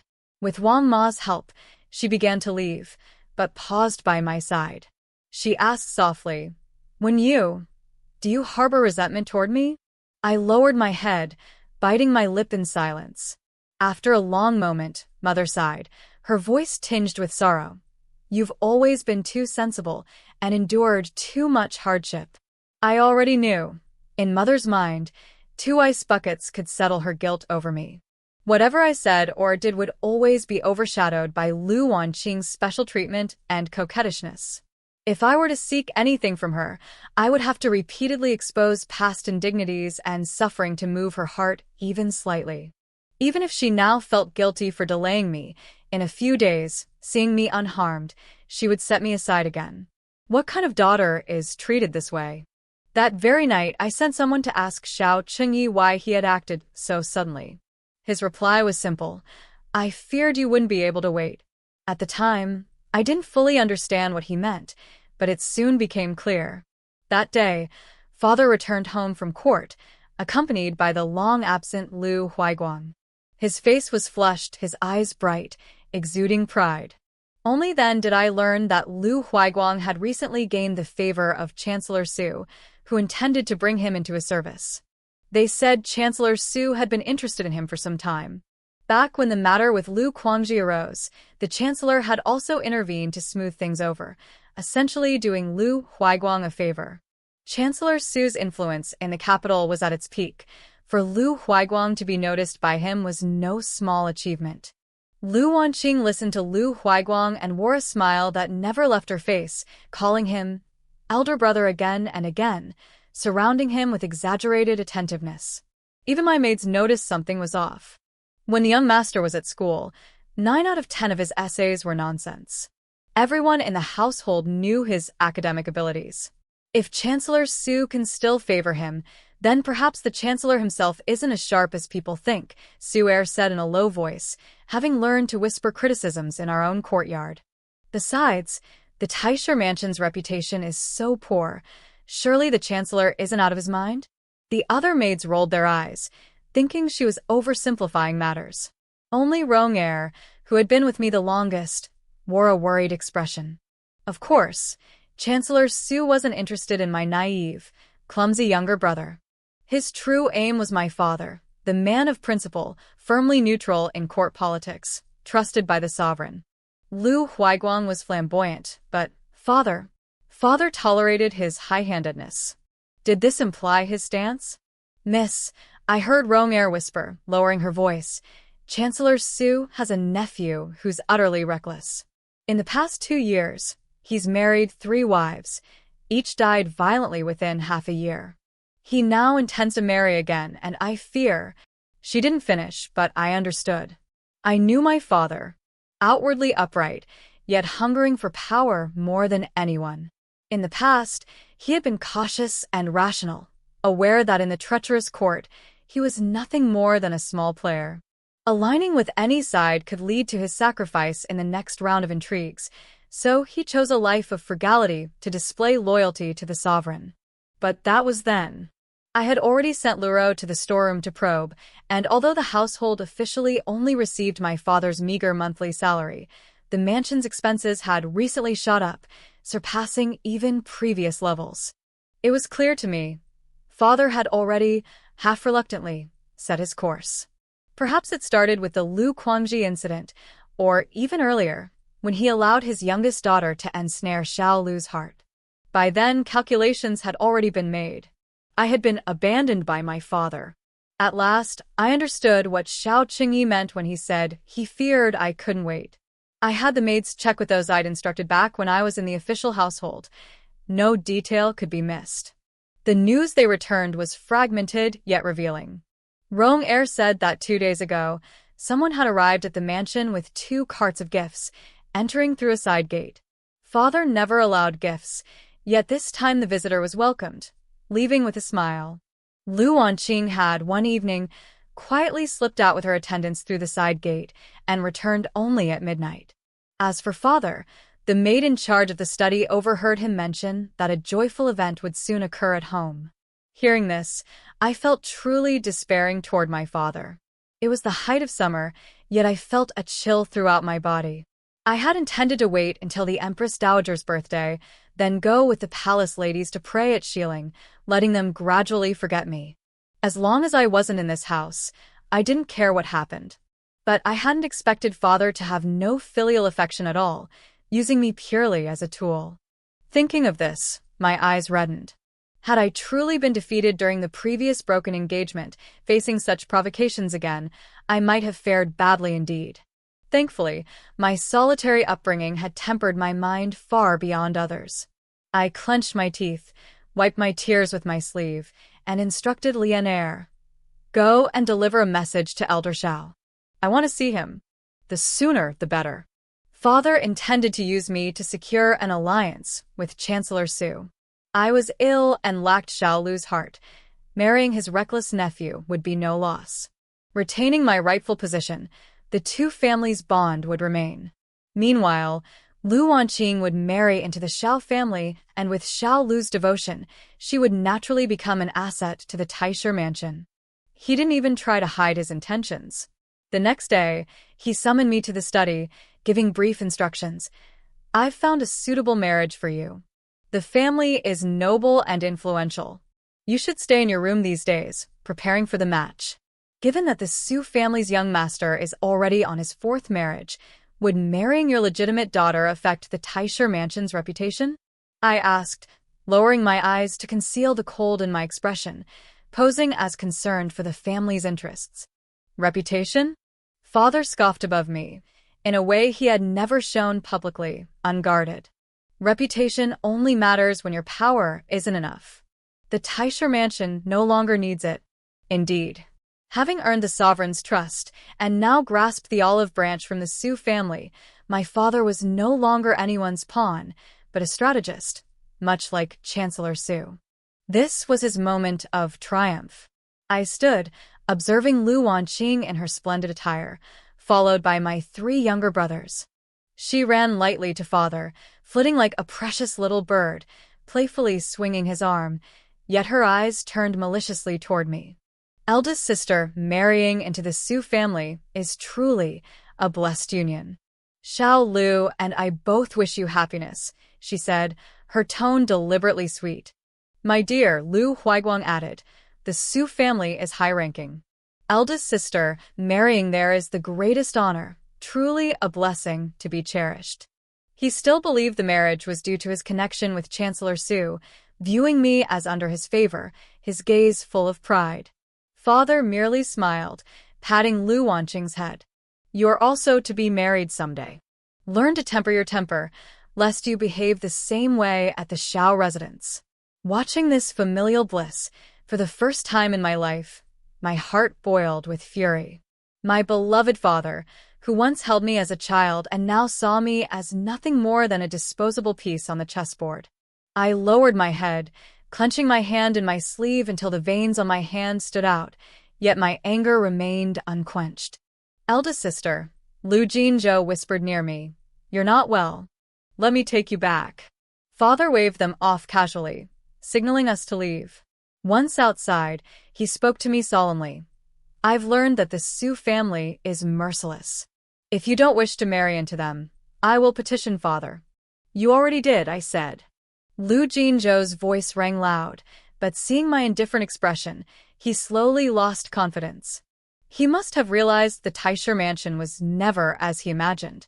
Just as I thought he had retreated, turning to leave, he called after me again. I saw his fists clench, his gaze firm and resolute. "If you want to leave here, I'll help you." I hadn't expected Liu Wenyu to have such conscience. I paused, then told him plainly, "You lack the ability for that." Besides, I looked past him to the sullen glare of Liu Wanqing from the window. Those you think of as family, with just a touch of self-interest, can become your absolute enemies. You may act on impulse, but do you have the courage to stand against them? I knew Liu Wenyu was unreliable, and I expected little. Speaking these words, I ignored his sudden pale face and left without another glance. That afternoon, Lian Air went out on behalf of Gui Air to run errands and, after several detours, returned with a gift from Xiaoda. In the letter, he mentioned that there had been a turning point in events, but now was still not the right time to meet. He urged me to make sure I could attend the upcoming palace banquet in a few days. Although I did not know the reason and had not heard of any banquet being planned, the moment I received the message, my little maids and I began preparations. Using part of the silver we earned from selling clay, we once again smoothed over the household relationships. A few days later, news from the palace indeed arrived. Lian Air had inquired and found that the prolonged heat over the past few months had worsened the drought in the Huangzhou area. Prices everywhere were rising sharply, and only the capital could barely maintain supplies. Elsewhere, countless people were starving or dying from exposure. Xiao Qingyi, having his own channels, received the news earlier than most in the capital, which is why he had asked me to prepare early. The sovereign had issued a self-blaming edict, shedding tears while reading the memorial from the magistrate of Huangzhou. The palace ladies were also preparing a banquet in the coming days. Everyone was expected to be aware of what was about to happen. Even the sovereign himself would go to Shangqing Terrace to pray for rain. Naturally, as daughters of officials, supported by the people, we were expected to follow the palace ladies to Xiling Temple to pray for the nation. This should have been our duty, yet many were reluctant and sought ways to avoid the banquet. Attending would require staying at Xiling Temple for at least 2 years. For these girls of marriageable age, 2 years was no short time.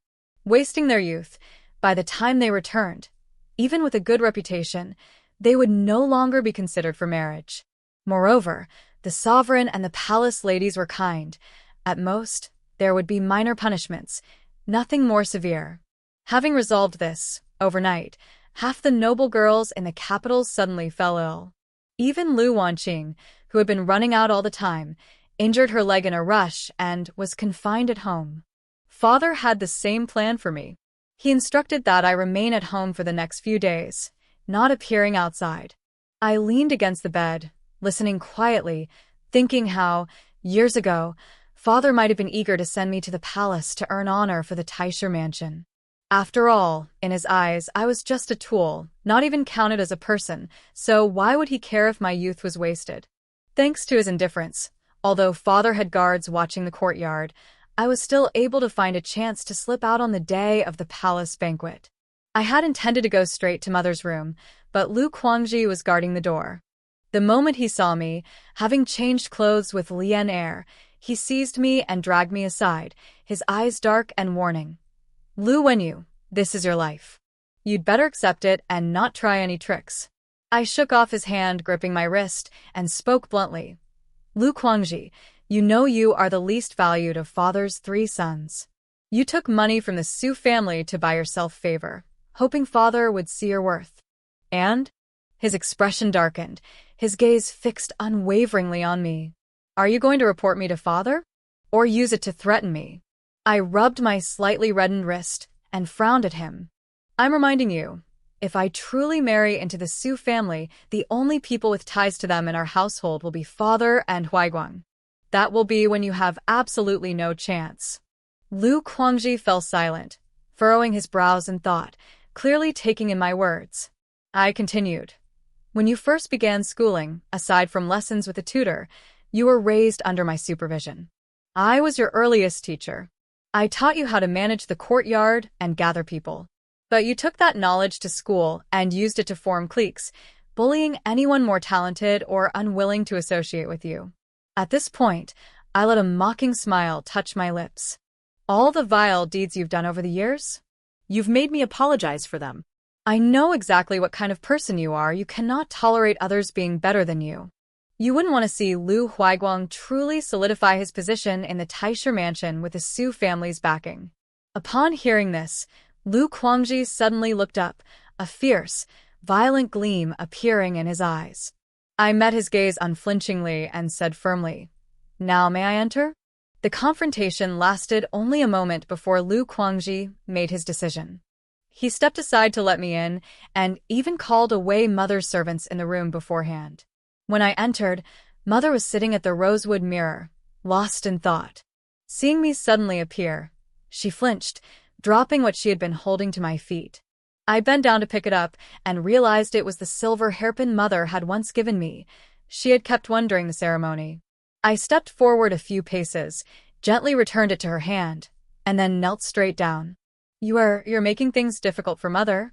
Her voice trembled. I looked up and saw her eyes closed in pain. "Yes, but my life has always been spent amid difficulties. In the past, I thought enduring these hardships would let you see my loyalty and suffering and perhaps share your attention with me. But now, I dare not hope for that." I lowered my head, pressed my palms to the floor, and bowed deeply to her. "Mother, I have only one wish. I want to live." Calling her Mother this time, I emphasized it heavily. She trembled all over, as if waking from a long dream, her face filled with confusion and hesitation. Finally, with a tone full of reluctant resolve, she made a decision. "These years I have owed you. Today, you and He will accompany me in the carriage. After this is over, you shall consider me no longer your mother." I remained kneeling for a long time, unable to rise. Mother then called Wang Ma to redo my makeup. "After all, you are the mansion's legitimate daughter. Entering the palace must have dignity." Wang Ma understood and tidied my slightly disheveled hair, restoring it perfectly. "He has been with you long. I've always trusted her skills," Mother said, watching Wang Ma carefully groom me in the mirror, her voice tinged with nostalgia. Looking closely now, I realize my Yue resembles me greatly when I was young. Wang Ma added, "It is said that Madame almost died giving birth to the eldest lady, so she grew up sensible, close to Madame, and naturally resembles her." This seemed to touch Mother's sorrow. She turned away, wiping her tears. After a long while, she came forward and held my hand. "Let's go. It's time to depart." Earlier, Father had called for her, but she complained of a headache and sent him ahead. Now, with Father absent, it was convenient for her to escort me. At the palace gate, noble carriages arrived one after another, but few young girls disembarked. Mother sighed softly, then went ahead to the banquet herself, perhaps worried for my future or for how she would face Father later. As I followed the palace attendant, a clear, sharp voice stopped me. Someone unfamiliar, yet not unknown, stood before me. "Liu Wenyu, you actually dared to come? Shows your Taisha mansion still has some backbone." Song Ruaji spoke after sizing me up. Holding a grudge against Liu Wanqing, she had always disliked being dragged into trouble by her, and in her eyes, I was no different from Liu Wanqing. At the banquet, she had never shown me a friendly face. Even now, speaking to me, she raised her chin slightly, her tone laced with a subtle sting. Sometimes in life, the smallest choices reveal the greatest courage. Watch as our heroine faces impossible odds, standing firm against family, tradition, and expectation. This moment is where her true strength begins to shine. The days at Shilling are harsh. Praying only makes one's spirit lighter, not the hours wasted. Miss Song doesn't fear squandering her time. I was used to Liu Wanqing's sly, teasing smile, but Song Ruaji's sharp, cutting expression somehow struck me as slightly endearing. Fear? What do I have to fear? Song Ruaji lifted her chin higher. I noticed that she always carried herself with a straight back. Pride was written all over her face. She said, "All the wealth and possessions of the capital's elites, where do they come from if not the labor of the people? Without their toil, what is this so-called good time? It is exactly the duty of nobles to do so. I am not like those cowardly weaklings." With that, she strutted away, chin raised, full of determination. I could only watch her leave, shaking my head in helpless amusement. When I hurried to the doorway, I ran into several male relatives walking from the other direction. Among them was my father. The moment his eyes fell on me, his face darkened. He subtly signaled, and the young servants beside him immediately moved to seize me, intending to drag me away by force. I struggled back a few steps, staring at him with unmasked hatred. This rare act of defiance further enraged him. He strode toward me, hand raised, a cruel expression spreading across his face. Behind me, the young servants closed in, encircling me completely. Just when escape seemed impossible, an unexpected interruption occurred. Isn't this Liu family's eldest sister? Usually never leaves the main door, but today she's here? Come, sit with me. The sisters have lots to say to you. Song Ruaji's voice rang out sharply from the doorway. Her high-pitched tone drew the attention of several seated girls. She ignored the servants blocking the way, brushing them aside and linking her arm with mine. Behind her, a few of her sisters clustered around me, and I followed them into the seats. Surrounded by the scent of so many girls, I glanced back once. My father remained in place, watching me sit, his stern face growing colder under the flickering lights. Hey, daydreaming? You're not suddenly regretting it, thinking of being a coward now, are you? Song Ruaji nudged me with her elbow. Seeing my sullen expression, she added sharply, Liu Wenyu, don't make me look down on you. Then she turned back to whisper with her sisters. Mother sat across from me, chatting with other official wives, never glancing my way. The chatter gradually died down as the sovereign and palace ladies arrived. My attendance at palace banquets had been rare, and in my mind, the sovereign and palace ladies were always bathed in candlelight, noble and kind. Now, alongside Song Ruaji, I bowed my head and listened quietly to the sovereign's admonishments. Born into calamity, each of us must correct ourselves, show compassion to the people, and pray for the heavens to end this heat and bring rain. The sovereign's words carried authority. Many ladies flinched. The palace lady then spoke with gentle warmth, comforting those shaken. When she asked who wished to follow her to Shilling to pray, Song Ruaji was first to rise. After sincerely kneeling before the sovereign and palace lady, she said firmly, Song Ruaji, eldest daughter of the Minister of Revenue, wishes to accompany your highness to Shilling and will remain there until the prayers are complete. The sovereign clapped his hands, laughing, praising Song Ruaji as an exemplary daughter of the Song family. Her sisters followed suit, leaving their seats to petition. A few married women also tried to request permission to follow, but the palace lady gently turned them down. Officials' wives and sons were forbidden from leaving the capital. This was the sovereign's rule. The hall grew quiet once more. Who else wishes to accompany me? Asked the palace lady warmly. At that moment, I clenched the embroidered handkerchief in my hand and rose from my seat. Liu Wenyu of the Taisher Mansion requests to accompany your highness. I knelt in the hall, bowing respectfully to the high seat. The palace lady smiled and nodded in approval. Then, my father's anxious voice rose from the side. My youngest daughter is already betrothed and will soon marry. I request your highness revoke her summons. In the past, the palace lady might have excused a bride-to-be, but now, presumptuous. The steward near the sovereign barked sharply. Father quickly knelt beside me. In the tense silence, the sovereign suddenly laughed, then asked Father, "I recall the Liu family's match has been given to the second daughter. How is it that the eldest has suddenly become engaged?" I could feel Father's entire aura shift. With a few words, the sovereign revealed his attention to the Taisher mansion. Father had to answer cautiously. One wrong word, and it would be treason. One correct word, and it would expose his dealings with the Chu family to the sovereign, inviting investigation. Either way, his dreams of power could crumble. I could hear his gulp, then he drew a trembling breath and spoke. "My eldest daughter is unruly and reckless. I fear she may speak out of turn. I beg your highness to forgive her." The emperor's silent authority responded. I ignored the surroundings, lowering my head further to make it seem my father's potential misstep was not connected to me. Just as many thought Father might be punished, the sovereign smiled and said, "The eldest daughter of the Liu family seems obedient to me." At this, Father dared not say more, nodding repeatedly, then led me away. Back home after the banquet, Father dragged me from the carriage to the ancestral hall to kneel before our ancestors. His face was ashen as he told me that in a few days he would send Mother to the palace to petition that I be excused from the shilling prayers due to illness. I was to spend the next 2 days kneeling in reflection. I merely glanced at him calmly and said, "Father, I am not ill." I stood straight, facing the ancestral tablets, feeling no shame. "Do you intend to defy your father's will?" He threatened in a lowered voice.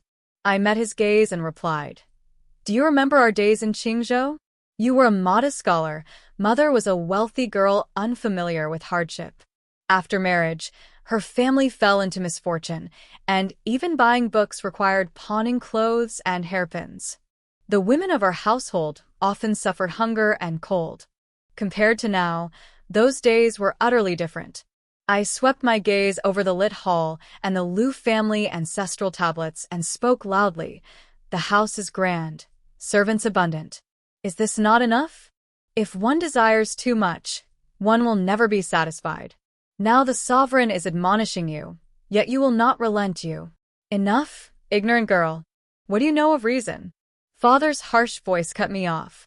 He raised his hand to strike, but I dodged swiftly. I coldly looked at him, walked to the front hall, and opened the locked door, turning to him. "It is taboo for the chosen one to harm herself before the prayers. If you do not fear me taking you down with me, then force me as you will." I slammed the door and left, hearing Father behind me cursing furiously, spitting. "Fine. From today, you are no daughter of mine. The Liu family never had such a worthless thing born." Finally, when I sought, I replied coldly, my steps unbroken. The commotion in the ancestral hall had surely drawn attention.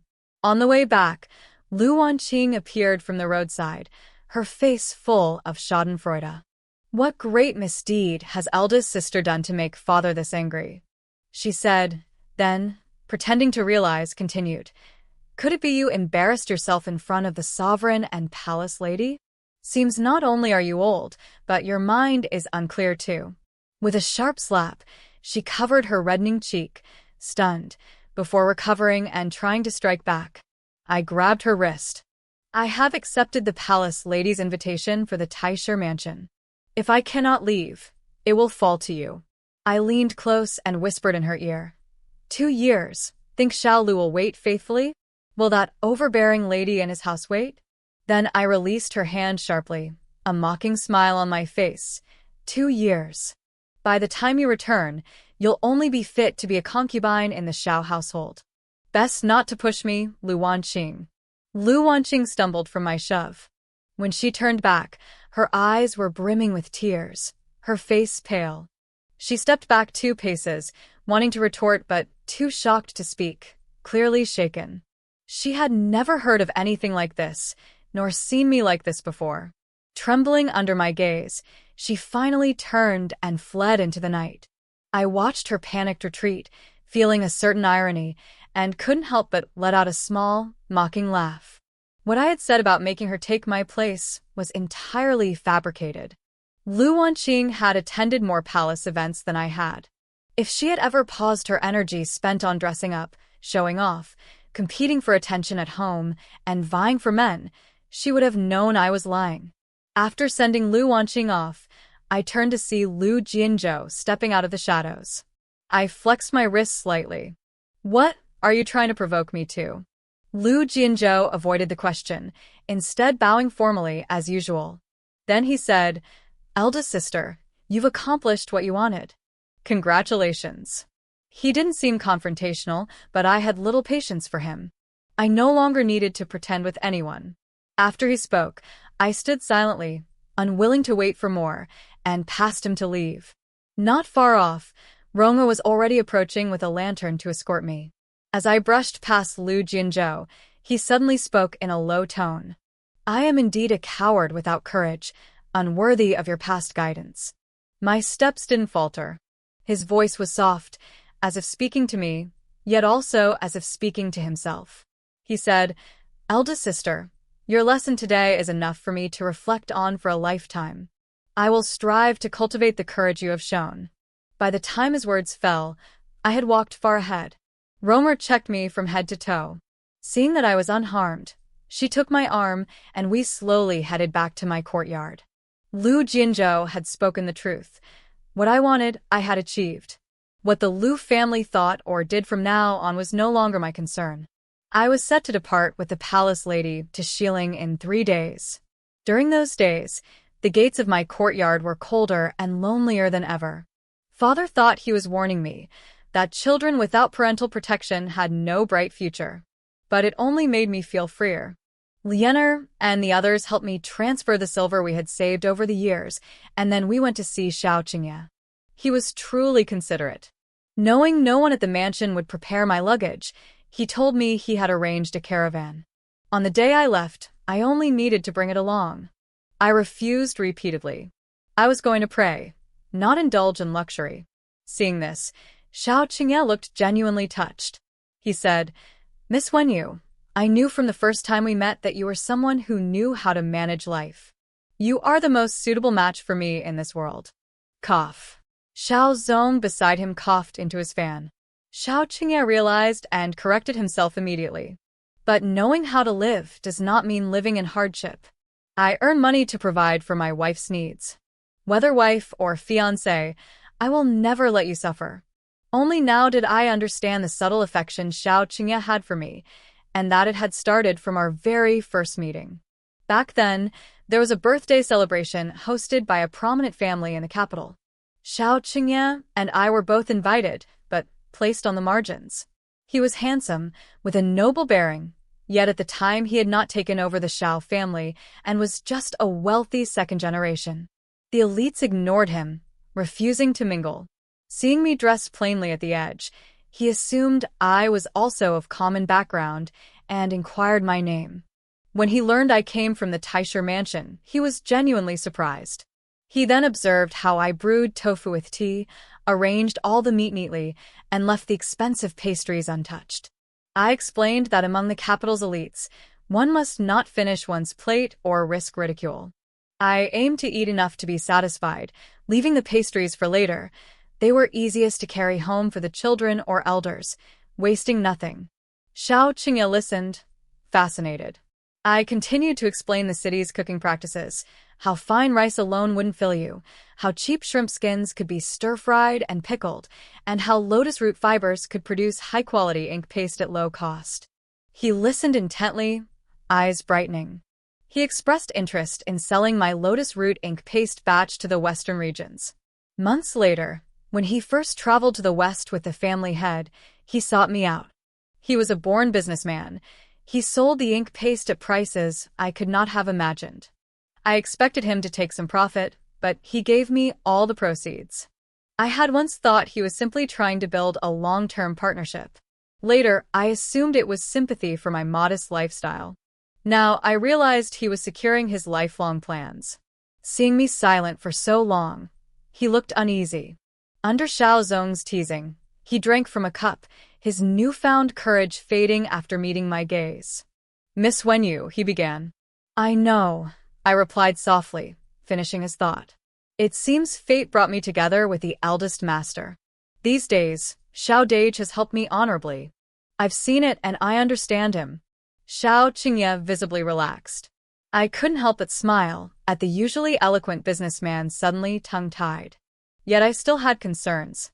Considering everything, I said, I promised this match to the eldest master without my parents' approval. Now I am going to Shilling for 2 years. I wonder if...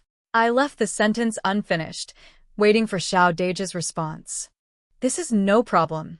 Xiao Dage suddenly became excited, slapping the table and standing, startling me and the maids. Cough, cough. Xiao Er coughed, holding a cup. Xiao Dage realized and quickly sat down, explaining, I am often away on business. An extra year or 2 won't matter. Consider it, consider it. His eyes drifted to the table, a shy smile breaking out. Extra savings for a wife. PFT cough cough. Xiao Er choked on his tea, clearly never having seen his elder brother so foolish. Blushing, he apologized to me. My brother has become delirious with joy. Please forgive him, Miss Liu. Fearing Xiao Dage would celebrate too much on the road, Xiao Er arranged the carriage to escort me home. From a distance, approaching the Taisher mansion, new excitement awaited. Liu Wanqing had indeed been rather unlucky in the past few days. She hadn't barely recovered from my last scolding when now the Xiao family matriarch struck. She had hired 4 lame sedan bearers to carry a worn, flower-adorned green cloth sedan chair and 2 awkward old matchmakers. Arriving at the Taisher mansion gate, they began shouting for the second young miss of the Liu family to come out and ride the sedan to her wedding. The commotion was so loud it startled my father, who had been resting at home. He stepped out, face grim, staring at the matchmakers. What's going on here? What's going on, sir? Why, a tremendous wedding, of course. One of the matchmakers said, beaming. Our mistress said since Miss Liu's dowry has already been spent, she may go straight to her husband's house. The surrounding onlookers laughed and jeered. Before father could even respond, another matchmaker hurriedly added, Yes, sir. Especially since our mistress knows your household has been tight on funds. Miss Liu would otherwise have had to cry to my son for food and clothing. Now she may go without a dowry. Truly a double blessing. Father's face completely lost color.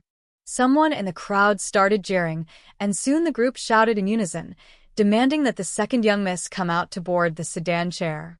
Father, furious, turned to search among the maids for Liu Wanqing. Seeing this spectacle, wasn't in a hurry to get out of the carriage. I lifted the curtain and followed father's gaze. Liu Wanqing hid inside, having never seen such a scene.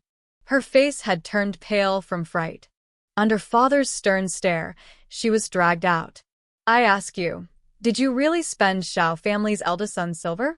Father's voice was low and sharp, his face dark enough to drip water. Liu Wanqing stammered, just opening her mouth. At that moment, one matchmaker suddenly exclaimed and leaned closer, pointing at Liu Wanqing's skirt. Isn't this the jagged gauze our young master had made in the southern cloth shop? It's already been made into clothing for you. Young master truly cherishes you. 100 years of harmony, 100 years of happiness. Liu Wanqing shivered and shook her head furiously, trying to explain. But before she could speak, another matchmaker interrupted. The hairpin on the lady's head is a treasured heirloom of the Xiao family. Since she is already adorned with it, the lady should board the sedan now. We wish the couple eternal love and harmony. The two of them reached out to drag Liu Wanqing into the sedan. Enough. Father's sharp voice halted this farce. He glared at the 2 matchmakers, who instinctively released their hold. Liu Wanqing let out a cry and ran back into the throng of maids and servants, sobbing as she hid behind her handmaid.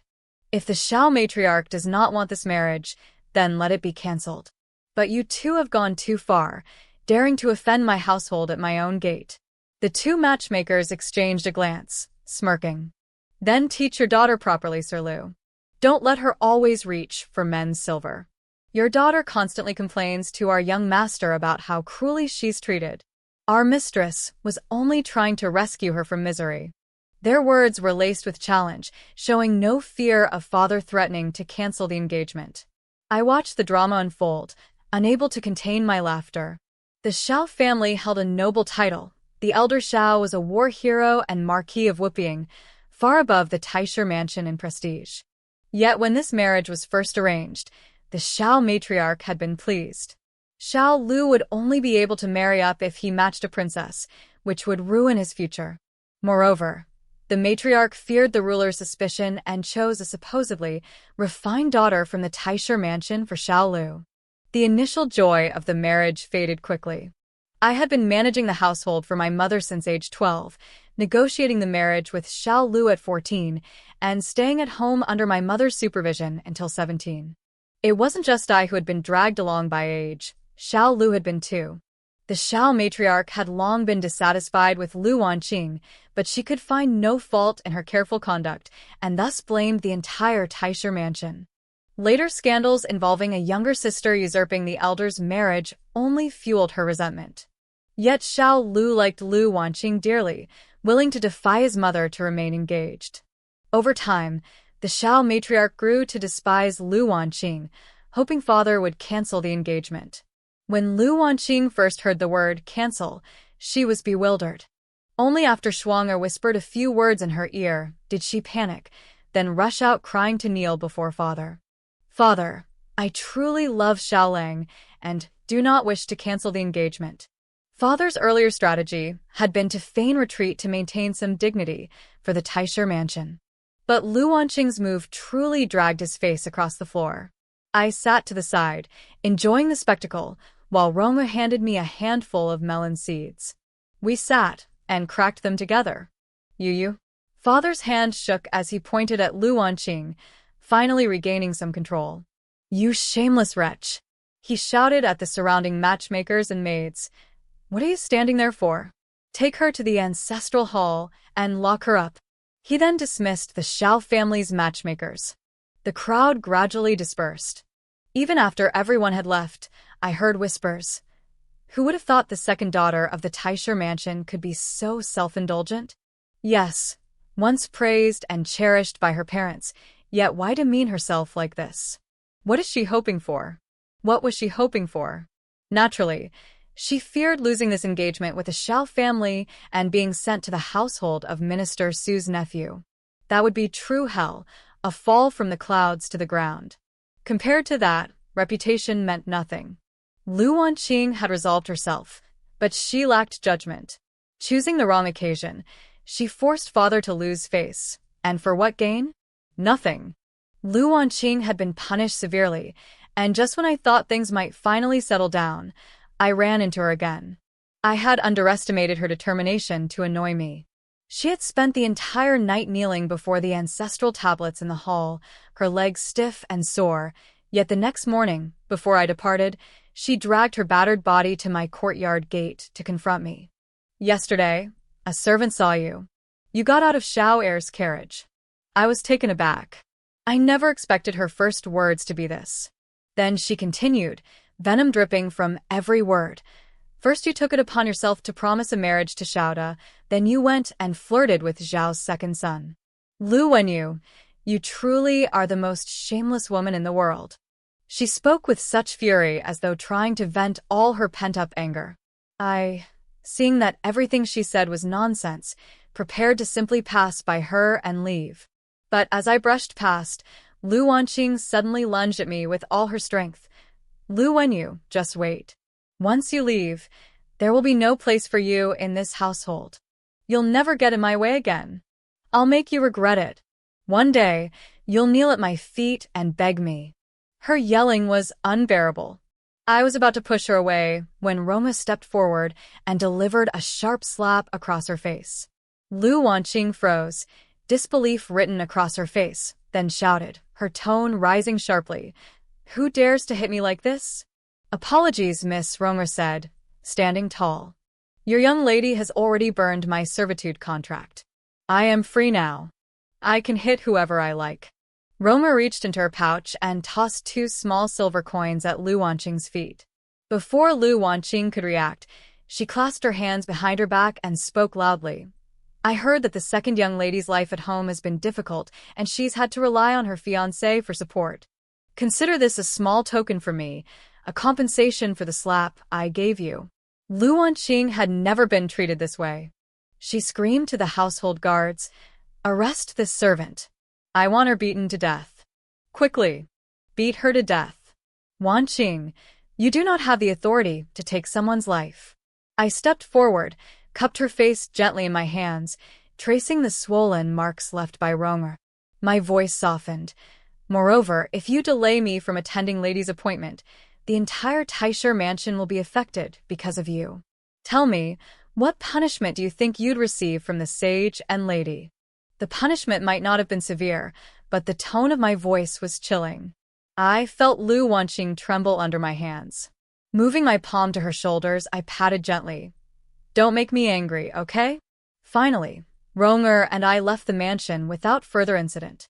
She insisted on accompanying me, saying she could not rest until she saw me off.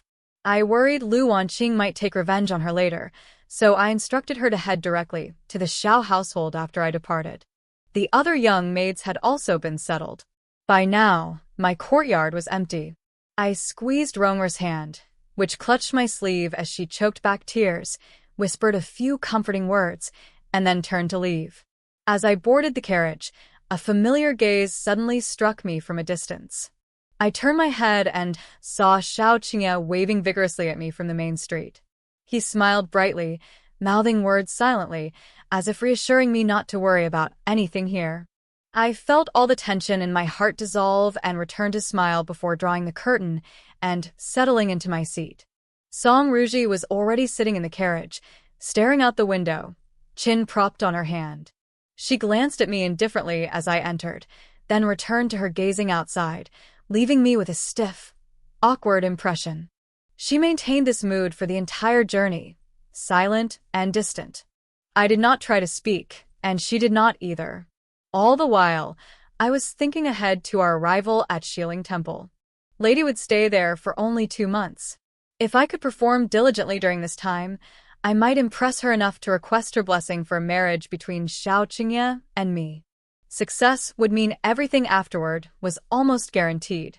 At that point, any maid who wished to remain with me could stay as part of my bridal entourage. If they found someone they liked, I could take them as sworn sisters and personally manage their marriages. Thinking of this, a surge of excitement and anticipation welled up within me. I could finally see a life different from the past, even a little sweetness enough to drive me to pursue it with everything I had. I could escape the stifling, oppressive past and live for myself. Not only that, I thought of Xiaoda, who cared for me. If he genuinely treated me well in the future, I would spend my life with someone who truly loved me. I was someone who cherished what she had and never squandered genuine kindness. Unconsciously, I mirrored Song Ruji's posture, propping my chin on my hand and staring out the window with a small smile. When we arrived at Xiling, Song Ruji and I were assigned to the same room. We had yet to exchange a single word. She seemed sulky, every gesture tinged with moodiness. I, confused but certain I had not offended her, tidied the bed and pillow embroidered by Ronger and rested. Later that night, Song Ruji shook me awake. By the moonlight streaming in, I saw the exhaustion in her eyes. She probably hadn't touched a pillow at all the first half of the night. She looked at me, hesitant, struggling to speak. Finally, awkwardly, she asked, "Today you left home, didn't Liu Jinzhou even come to see you off?" "My relationship with him isn't good." "I don't care if he comes or not," I said, covering my mouth with my hand as I yawned, ready to lie back down. "Wait," she said, quickly pulling me back. "I haven't finished asking. Tell me, what has Liu Jinzhou been doing lately?" "I don't know, and I don't care," I snapped, temper rising. I wrapped myself in the quilt and rolled back onto the bed. Song Ruji refused to give up, tugging at me behind my back.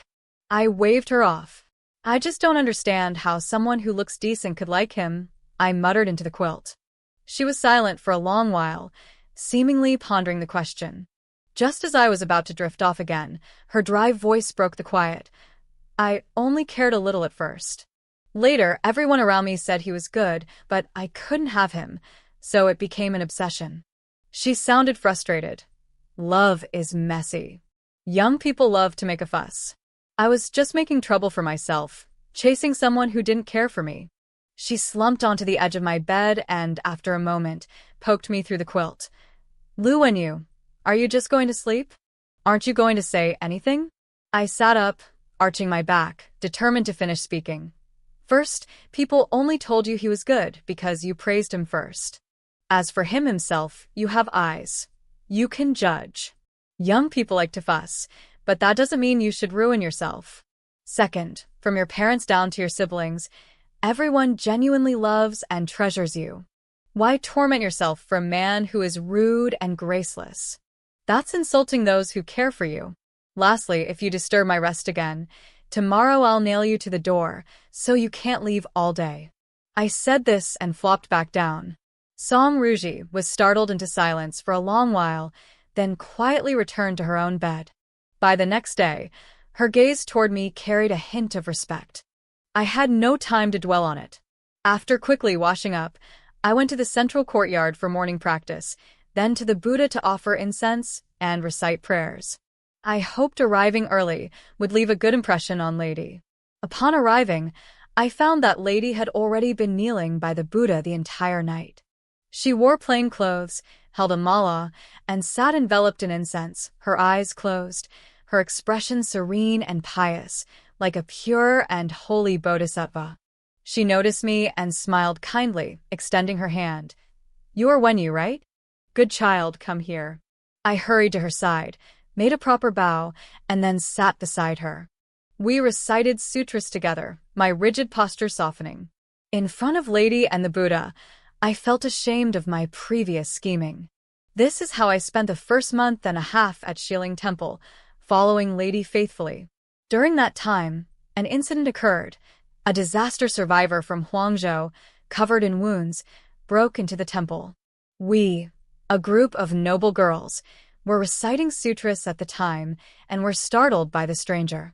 Lady called the guards, secured him, and summoned a royal physician. He was near death upon arrival. The physician revived him, and he could only whisper a few words before passing out again. It was then I realized the disaster in Huangzhou had become so severe that parents were resorting to cannibalism. Yet the sage had opened the treasury 3 times, sending relief funds. That night, water mysteriously flooded the northwest corner, where the disaster survivor stayed, spreading fire to the row of rooms behind us. Song Ruji woke up in alarm, wrapped me in the bed cover, and carried me out. When I woke, we shared the same blanket in the courtyard for half the night. Luckily, the burned house was empty, and our belongings were intact. Someone had set fire to Xiling Temple.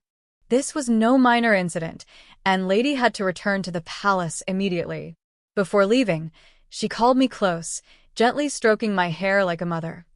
Good child, I have noticed your efforts these past days. If you have any request, tell me, okay? My eyes filled with tears. At first, I had sought to impress her, but now it was out of genuine admiration, willing to work with her for the people. Lady told me that she had seen everything, even without showing off. Effort is always noticed. I stifled my emotions, knelt once more, and requested Lady to bless my marriage to Xiao Qingye. I will grant your request, Lady said, then departed with the disaster survivor. Even after she left, I did not slacken. Each day I devoted myself to prayer, hoping the Buddha would sense my sincerity and the months-long drought and allow the displaced people to return home. Romer sent word that Xiao Qingye had organized charity in the capital and personally traveled with the Xiao family caravan to Huangzhou to provide relief. The young maids all donated, and even Liu Jinzhou, typically stingy, gave 6 months of his salary, a small sign of responsibility. Xiao Qingye saw much during his time in Huangzhou. On the way back, he had an accident. He survived, but his injuries were severe. He would not be able to travel again that year. Later, his letter arrived, telling me Ronger had been teasing me and I should not take it seriously. I held the letters carefully, rereading them with a bittersweet feeling, then placed them in the box in my parcel, treasuring them. From then on, Xiao Qingye wrote to me from time to time.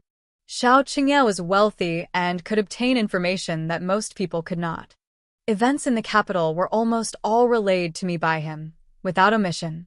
From his letters, I learned that the Liu family had now become godparents to the Su family, and Liu Huaiguang had sworn brotherhood with the nephew of Prime Minister Su. It was inevitable that my father had tied himself to the Su family. I had realized it back when, after being reprimanded by the sage, he still insisted on marrying me into the Prime Minister's household. His interests were deeply bound with theirs. For a time, the Liu family was highly influential in the capital. The engagement between Liu Wanqing and Xiao Lu was once again stabilized. Everyone envied the Taisher mansion, favored by the sage, protected by the prime minister. Yet at this moment, Liu Jianzhou chose to quietly leave the Liu residence through a side gate one night. He left a farewell letter to his mother, stating that he intended to join the military at the border. In his past, he had acted like a scoundrel, cowardly and unworthy even compared to his eldest sister. He now chose to abandon the path arranged by his father to seek what he truly wanted in life. His mother cried for a long time, worrying day and night that he might encounter danger at the frontier. She had aged considerably in those days. Meanwhile, Liu Huaiguang, in a moment of triumph, was working at Prime Minister Su's side, flattered by those around him, oblivious to reality. By contrast, Liu Guangji was completely ignored. Xiao Qingye's people noticed that he had been associating closely with my father's political rivals, likely attempting some novel way to gain my father's attention. When autumn came and the capital experienced long-awaited rain, the sage returned from a secret inspection in Huangzhou, furious. He swiftly punished many, though those punished were mere lackeys and scapegoats. Curious, I wrote back to Xiao Qingye, asking how he knew those people were not the true masterminds. His reply was short but heavy, because I've been there. Xiao Qingye was a businessman, skilled in assessing situations, seeking profit while avoiding danger. Since returning to the capital, he had remained silent, which had preserved his life and prevented further harm. Worried for him, I did not press the matter further. I heard that Madame Xiao had been distressed by the way Liu Wanqing and I had exhausted her son, urging Liu Wanqing to finally marry. But the eldest daughter remained unmarried. How could Liu Wanqing wed Xiao Lu? Perhaps emboldened by Lady's promise, Xiao Qingye became bolder in his letters. For the first time, he openly expressed affection. When will Miss Liu step into the gates of my Xiao household? Before I could reply, Song Ruji, who had been peeking over, snatched the pen and, with a few strokes, responded playfully.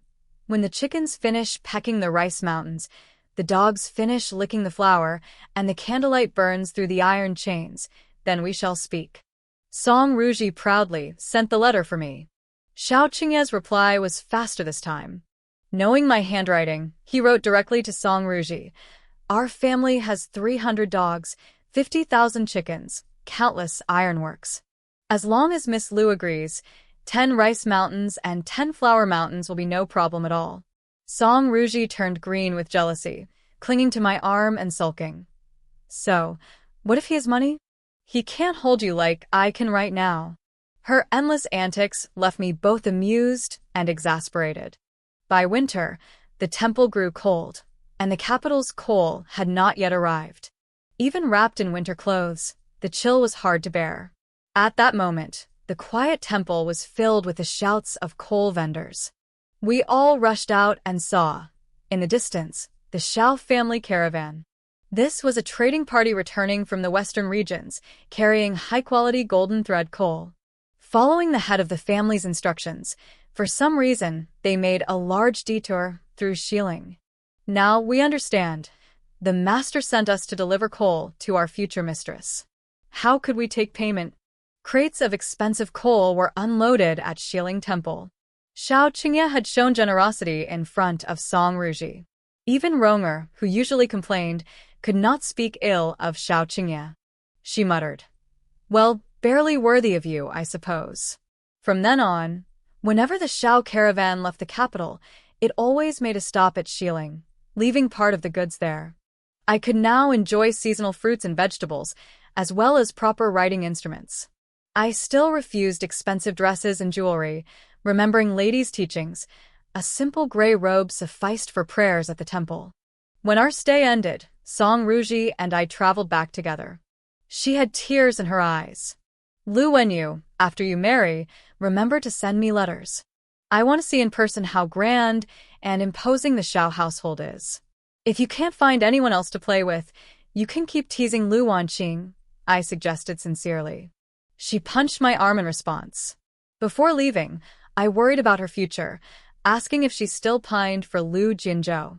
Unexpectedly, Song Ruji lifted her head proudly, scoffing at the mention of his name. I've never cared for someone who bullied my sisters. I understood her character and finally felt at ease. Xiao Qingye came to escort me. Behind him, lotus seed pastries, osmanthus cakes, donkey meat pastries, and spicy tofu stood neatly in a row. The moment I stepped forward, they surrounded me.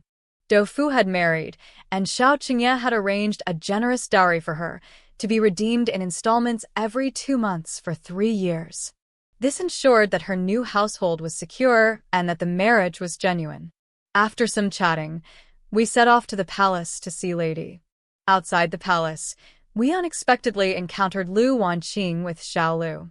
Xiao Lu, avoiding impropriety, merely nodded at me from a distance. Liu Wanqing, however, seemed to have lost her mind and sneered acidly. The wind and frost at Xiling Temple have truly aged you, sister. Yes, I said calmly. Prayers and sutra recitation require hardship and sincerity. Otherwise, heaven and earth are unmoved. Those nearby regarded me with newfound respect. Liu Wanqing's face darkened.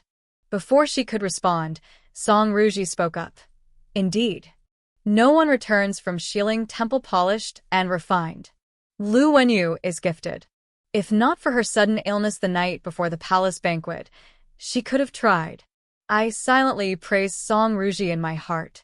Xiao Lu's attitude toward Liu Wanqing had grown ambiguous. In the past, he would have rushed to defend her, but now he only hesitated a moment before speaking. The two young ladies serve the nation. Their virtue is high. Wanqing is young and rude. Please forgive her. I said nothing. Song Ruji did not look at him. She took my arm, scoffed, and said, Young? Why waste words on someone blind and foolish? She led me into the palace, her back straight as ever, proud like a peacock. 2 years had passed. Lady remained kind and gentle, standing beside the sage like a pure bodhisattva. After reporting back with the noble girls, we were given a few words of guidance and returned home. With Lady's arranged marriage, I left the Liu residence. Though my father was reluctant, he still prepared a considerable dowry for me. Xiao Qingye consulted for an auspicious date and could hardly wait to bring me home. Liu Wanqing, equally impatient, wished I would leave the next day. On that day, she saw Xiao Zong, dressed in finery and riding a tall horse, escorting Xiao Qingye to receive me, and her eyes reddened. The scale of a Taisher mansion wedding was grand. Xiao Qingye spent lavishly, with a long procession carrying gifts winding through several streets, followed by carriages for the rest. His extravagance impressed the capital with the Xiao family's wealth. Even my father smiled faintly, seemingly relieved that some face had been saved. But as Xiao Qingye and I prepared to bow in the hall, a servant reported that all the dowry gifts had been deposited into the 3 mansions Xiao Qingye had prepared outside the capital. Not a single item went to the Liu family. I could not help but laugh under the red bridal veil. My father, furious, strode away. This was even better. I never wished to kneel to him, anyway. After my father left, Xiao Qingye carried me across the threshold into the wedding hall. We performed the rites to heaven and earth, then to our parents. During the mutual bow, I noticed his hand trembling under his sleeve. I gently covered it with my own. He held my hand in return. Beneath the crimson veil, our smiles met. Later, in the bridal chamber, while I sat clutching the bridal cloth, the door suddenly opened. Servants outside shouted that Xiao Zong had scattered coins, and everyone rushed to the main hall. The room emptied immediately. Xiao Qingye walked straight to me.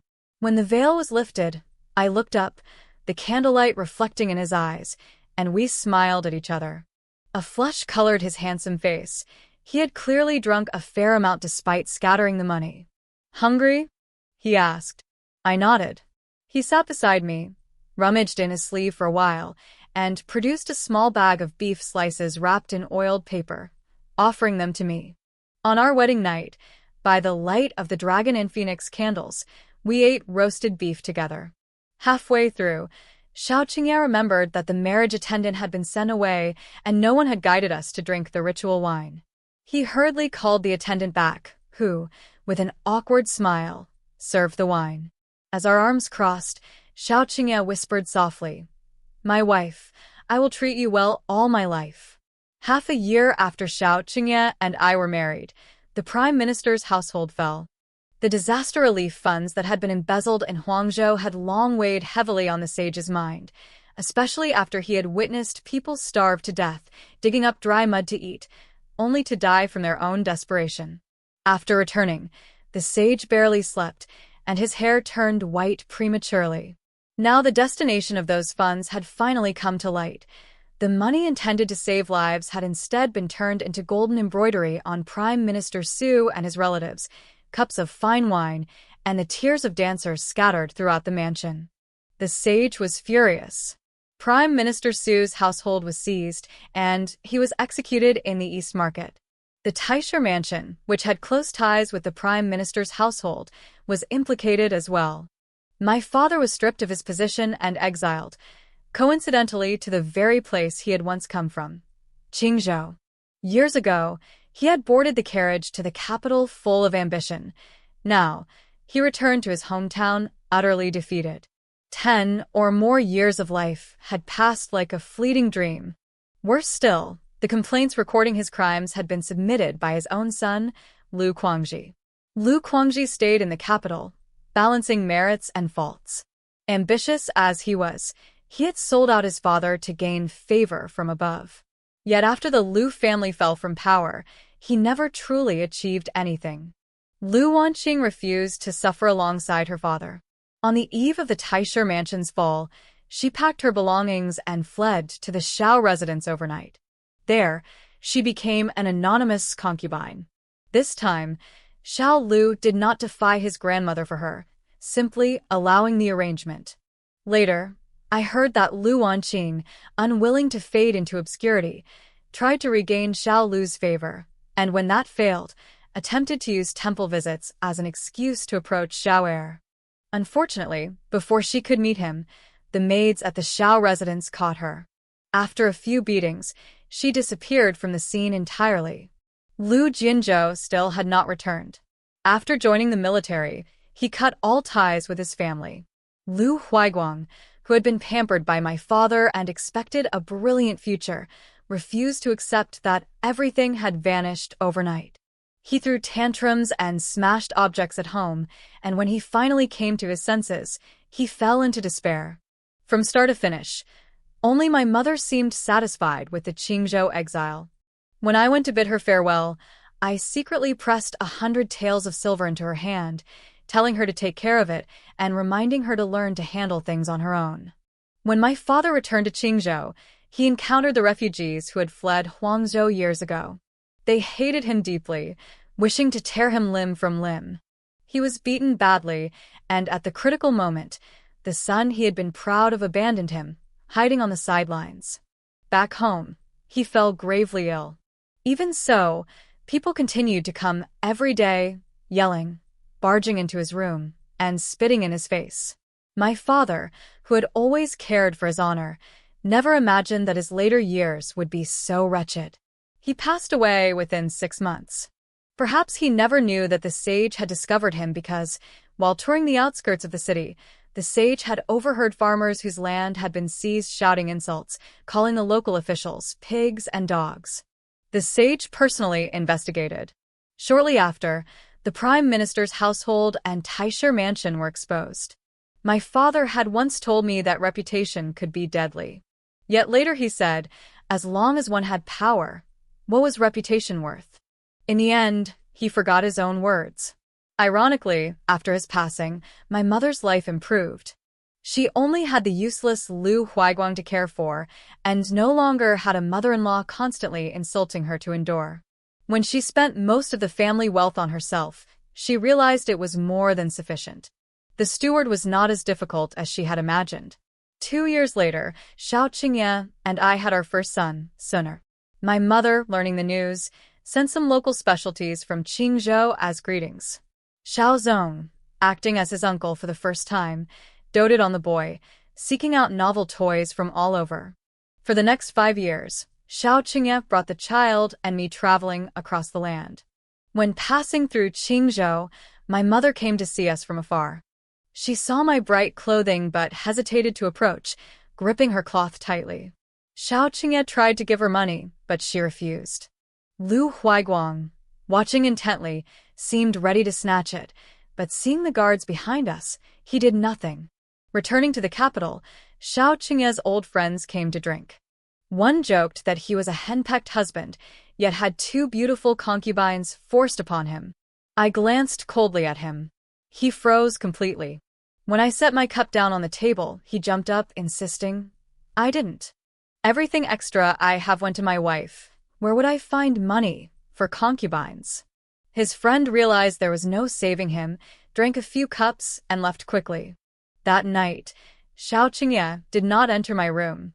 The next morning, Song Ruji sat proudly at my bedside, resting her head on my shoulder and looping her arm around mine, smirking at Xiao Qingye. "Go with your sisters and kick him out." Xiao Qingye ignored her, brushing her aside, sitting next to me, and resting his head on my shoulder. "Your husband will not leave. I will treat you well for the rest of my life." I thought for a moment, smiling faintly, and said, "Then it depends on how you perform, husband." The end. Watching this story, I kept thinking how painful it is to be ignored by the people you love. But what I admire most is how she stopped begging for affection and chose herself instead. Sometimes walking away is the strongest form of courage. If this story touched you, let me know your thoughts in the comments. Thanks for listening, and I'll see you in the next story.